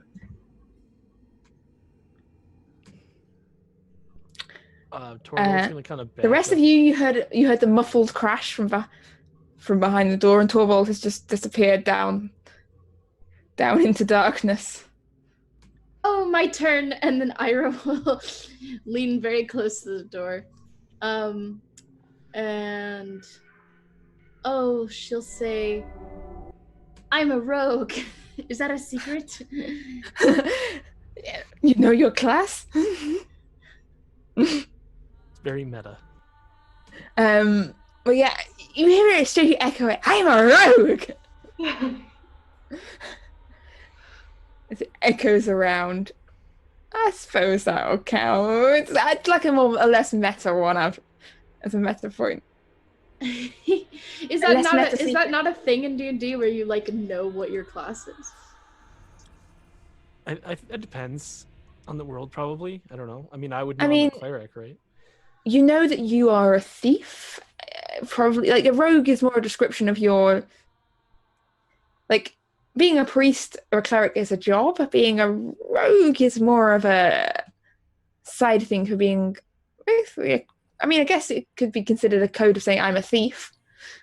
But... I am a thief. I am a thief. I'm sure that puts the archaeologists at ease. Hey, The archaeologist. door Don't touch thief. anything. I'm a thief. What? Wait! The door disappears.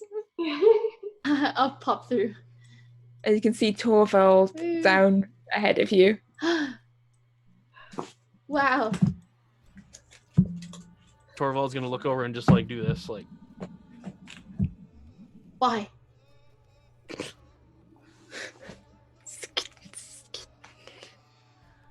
You're a rogue, be sneaky. What am I being sneaky for? Are you asking me from across the hallway? Oh, Yeah. right next to me. I'm not you. I've come down.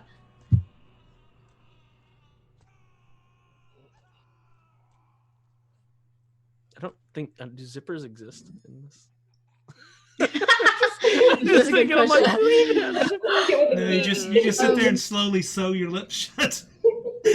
Okay. So I will go ahead and can I stealth and head into the light room? You can try and sneak ahead, yes. Make me a stealth check. Okay, and then everyone else can do whatever they're doing. While I do that. If she's trying to like move past me, Torvald will just grab her arm and just like.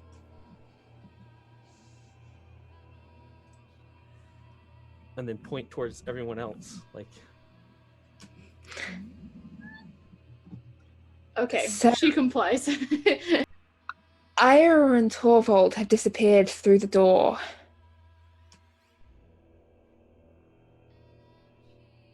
What are the rest of you doing? My turn. Unless Adair, I think you were fixing to say something. If you want to make your way past me, go ahead. How big are you? How much room is Mr. Badger taking? Is this like, am I gonna have to shove past you? Because I'm not mad at you. I'm a friendly, so you can move through the space according to the rule. Yeah. Okay. I go up to the door.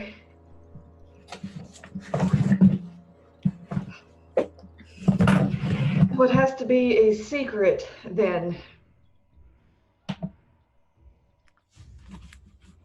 The door does not respond.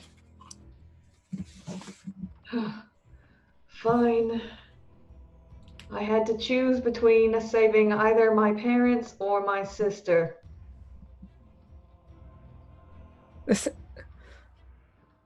The voice echoes around, only on the side of the door, the people that's not been through yet. Kasari, you see the door disappear. It doesn't echo through our chamber of No. secrets. No. Can I have questions or be pissed? Who doesn't know? And Yes. I'm going down the stairs. Torvald will do the same thing, kind of like. I just glare at him. He'll kind of narrow his eyes at her, like, "Come on, not the time." So I didn't say anything. She just glared. And as you tiptoe down ahead, all three of you, you hear a voice from the darkness. Come on. There's no need to hide. Come out. Say hello. Does this sound like a friend of mine? Or a not friend of mine? It's not a voice that's familiar to you. That's unfortunate. And out in the shadow you can see that pincer by pincer, the voice seems to be coming from this large spider that creeps forward out of the dark. Adair, the rest of your friends have passed through this stone door. Torvald, can I go kill it? I'm going to approach the door and, as speaking as appropriately in Badger as I can,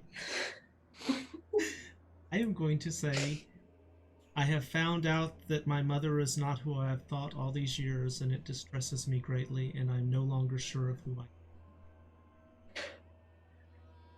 As the voice is carried around and sort of translated and transformed, the three archaeologists look in bemusement at this badger.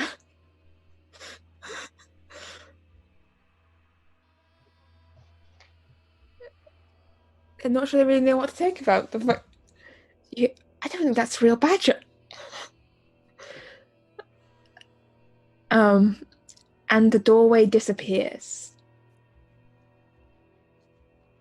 I am going to shift back into normal form and look back. Amalia, are you going to stay up here? If you, I'll wait here. I don't trust these people. And She says in, oh wait, damn it, I don't know what language you both speak. She says softly. Well, in that case, I will make my way down, holding on to the walls because there's no light. Oh, there is light. You can see this steady glowing purple light from below. You hear muffled on the other side of the door. If any of you think of trying anything, I want to see if you could outrun fire. And from below, you hear this. Come and say hello. It's impolite not to.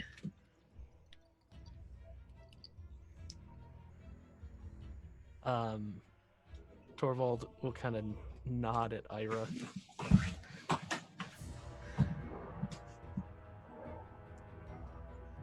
Okay.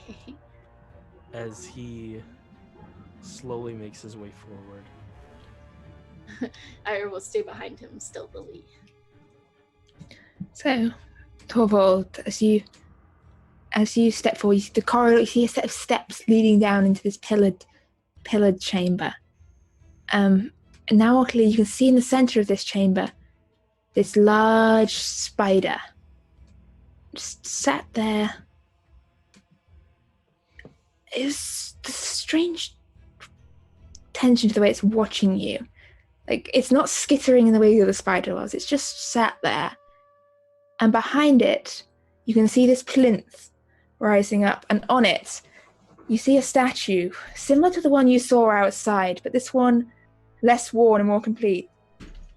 It's a rather beautiful woman on her top half, and the bottom half, the legs of a spider around her. This statue. And the spider, as you move forward, the spider moves slowly forward as well. There. It's nice to get a good look at you. It's a long while since we've had visitors down here. Well, I know I'm nice to look at, but that's besides the point. Flattery won't get you anywhere. I won't hurt you. You said you won't hurt us. I won't. As I said, it's a long while since the dedicants have come to the temple.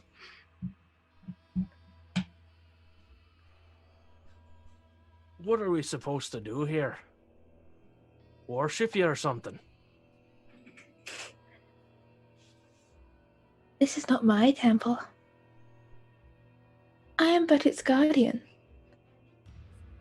Do you come to offer sacrifice to her? What kind of sacrifice are you talking?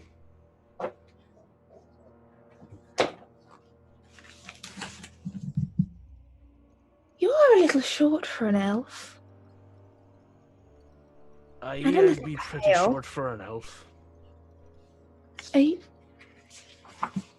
It's been a long while since I've had anyone down here. I do remember them being taller. Are you sure you should be here? Well, what exactly are you protecting down here?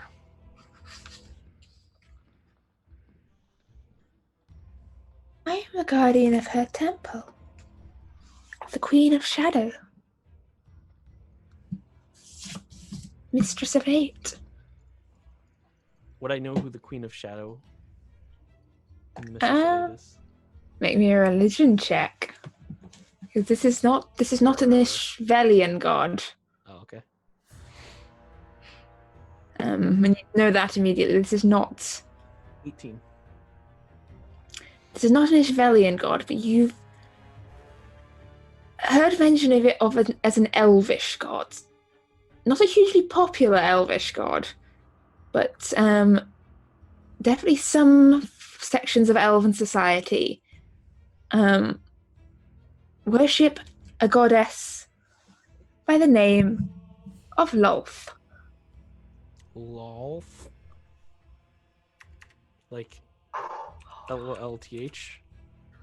Yes. Lolf. Do I know anything about this god? She is the Spider Queen, the goddess of the abyss. Sometimes referred to as a demon rather than a goddess. And tends to be worshipped by the drow, but not just the drow. But not just it. Yeah, that's as much as you know. You've not had a huge lot of dealings with elves. But I would know what kind of sacrifices she's talking about, and it would probably be human sacrifices. Human, dwarven, elven, even. Humanoid. Sorry. Humanoid sacrifices, yes. All right. You are a priest or a pilgrim, are you not? You're not one of the sacrifices, are you? I wouldn't say so. I serve the god Thunderer. Yeah. You do not serve her? You do not come to pay homage to her? I mean, I'd say aye, but I'm not going to be making any blood sacrifices or anything. And I can't convince you otherwise? And as the spider stepped forwards, its form starts to shift and change. Shrinking down and changing and taking on the form of a woman. You're going to make us do this the hard way, aren't you? Oh, what? As she shrinks down and takes the form of a giant of a dark-skinned woman with white hair, reminding you very much, of course, of Elanthrus, the now deceased elf that lived in Solensby. As this beautiful elven woman, clad only in sort of wisps of cobweb, says, "And I can't convince you to make a change from the Thunderer?" Absolutely not. Chrysara, Adair, and Ira, you can hear all this going on down below, and Ira, you know about this goddess, and at the time that you know that this temple was built as a temple of both light and of shadow, a twin temple to Corellian and Lolth long ago. Back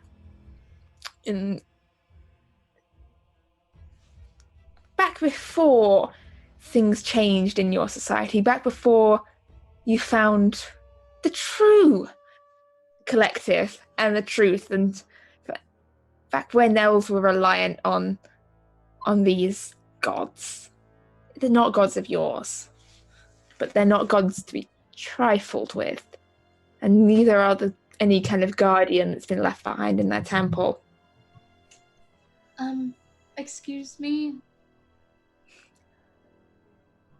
Oh, are you the pilgrim? Is he your sacrifice? I have a different goal in mind. I'm just trying to escort these folks further below, because we think there's someone in need of help down there. Oh, be that as it may. Well, I could show you the way to where I know you're heading. I could help you. What price? A sacrifice to the goddess, of course. So, can I pop out of this body? No. No. Okay. So I'm like If in you- it. Well, if you pop out of this body, you are very fragile and the body is dead. Yes. You can do it, but you know that it will kill your host and it will leave you in a very small and fragile form. But you can do it. Okay. Oh dear. I'd be willing to sacrifice. Oh, yes? Which one is your sacrifice? What are you talking I- about? Myself. Oh. Oh, that is true dedication. Yes. Come. Step forward. Who to hide back there? Well, Come. I sacrifice once we all get to the safest Oh, area no. underground. Sacrifice first. How would I know that you were going to get us to where we need to go then? You don't. You mistrust in the goddess. I don't, which is why I'm going to go to what I believe in and not you. Do not defame the goddess on the steps of her own sanctum. Well, something a lot more powerful is hanging out underneath this Nothing. thing, so. More powerful than her? How dare you! How dare you speak of that? Oops. I see what you're doing, and I do not like this. Okay, You well, we'll be on our way then. Thank you. No, Ira will you turn will. around, try to walk And away. She raised her hand towards you. And Ira, I need you to make me a wisdom saving throw, and everyone else, I think what I will need you to do here is roll initiative. Good stuff. Okay. Way to get us out of it.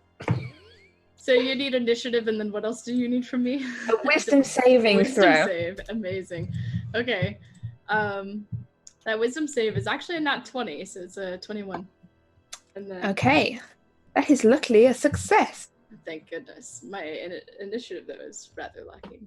That was a 13 for you. A 3 for me. Have not updated Oh, it. Yes. 14 for Torvald. A 17 for Adair and Chrysora. I got 17. Mm-hmm. Okay, which of you wants to go first? As you can hear voices getting raised, you can hear the argument getting heated, and you hear, "You will not leave this place alive. Your blood will be shed as sacrifice to her. One way or another. I'm gonna find you. Okay. I am going to find Get you.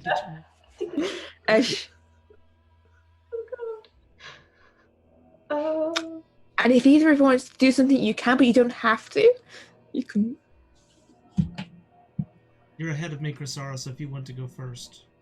Okay, I was gonna give you the option since I went through the door first, so I was like, if you want to attack first or go ham on her, that's fine. You're ahead of me, it's up to you. Have I heard as a raider, since I go to all these places, would I have heard of Lady Law?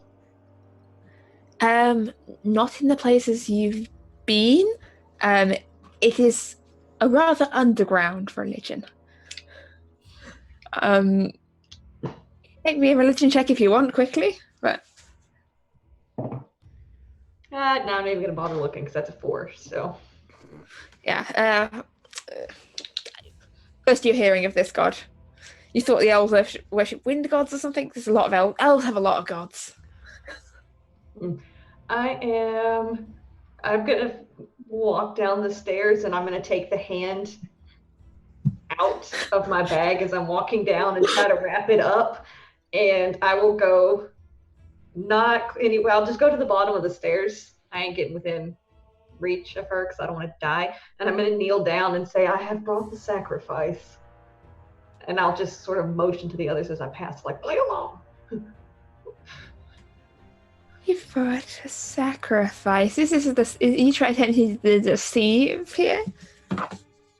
Oh yeah, that's a blatant lie. I need you to make me a deception check, please.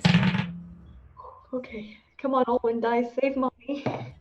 Oh, thank God. Okay, I don't. It's not deception. It should be. Okay, that's an 18. Show me this sacrifice. I was only able to bring a piece of it as proof because it was far too large for myself to carry, and I'll undo the hand and offer it up to her. Are you stepping right up to her, or are you Nope. doing it from? Nope, holding it right here. Not moving. Come, lay it on her altar, and we pass. I'll stand up and I'm just gonna pretend like I trust her, and I'm gonna walk to the altar and lay it down and hope I don't die. Okay, so you place the hand down on the altar before this humanoid spider form. There, what are you doing? I will make my way down into the room, assuming it will let me move. There we go. I will try to get the attention of this young woman and say, I am a druid of the Circle of the Moon. I know nothing of your gods and goddesses. If you wish me to make a decision, I think I should know what I'm offering myself to.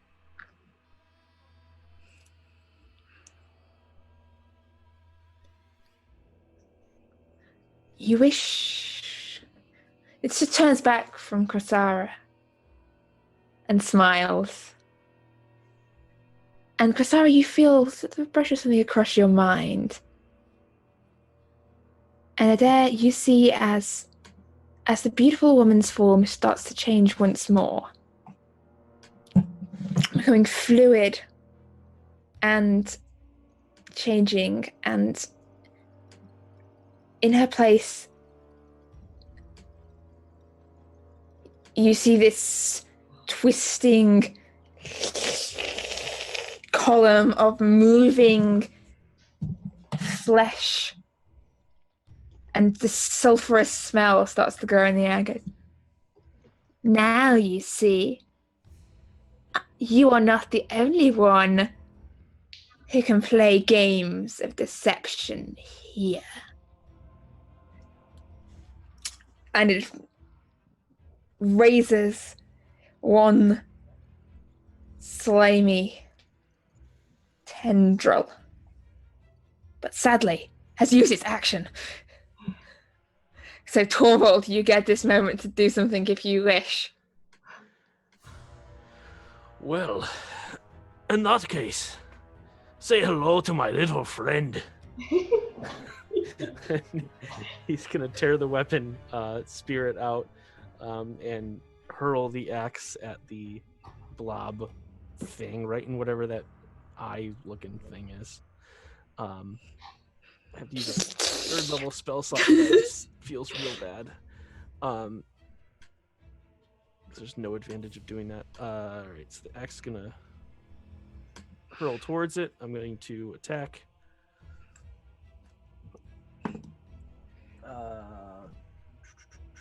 13. Okay, 13 will not hit. And then Torvald will also have it reverberate as I do a Toll the Dead. Okay, that is wisdom. That is an unnatural 20. That will pass. That was not as dramatic as I thought it was going to be.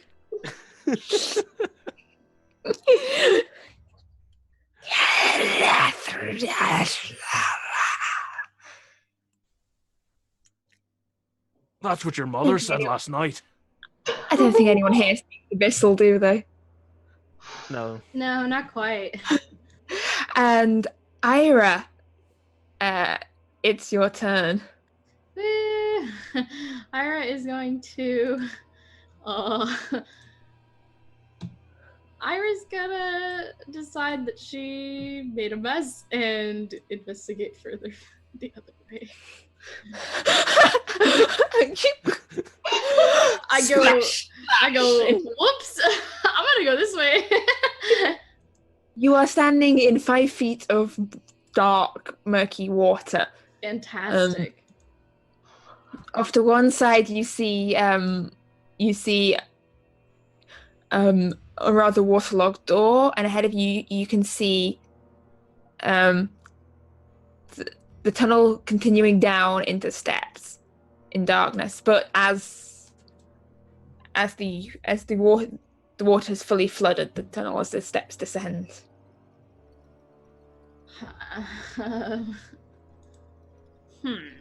I will go ahead and try to interact with that door. Okay. You can. It's very old, but it was made of wood, and you reckon the bottom of it, if you gave it a sound kick, might give way. But, but it'll there's water. It'll be Okay. a strength check. Sure. Let's go for it.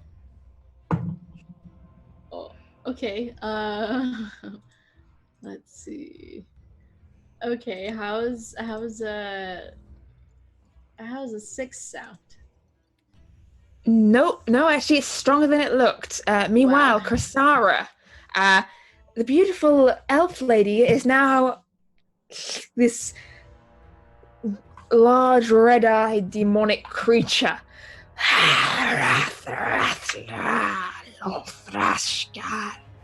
What would you like to do?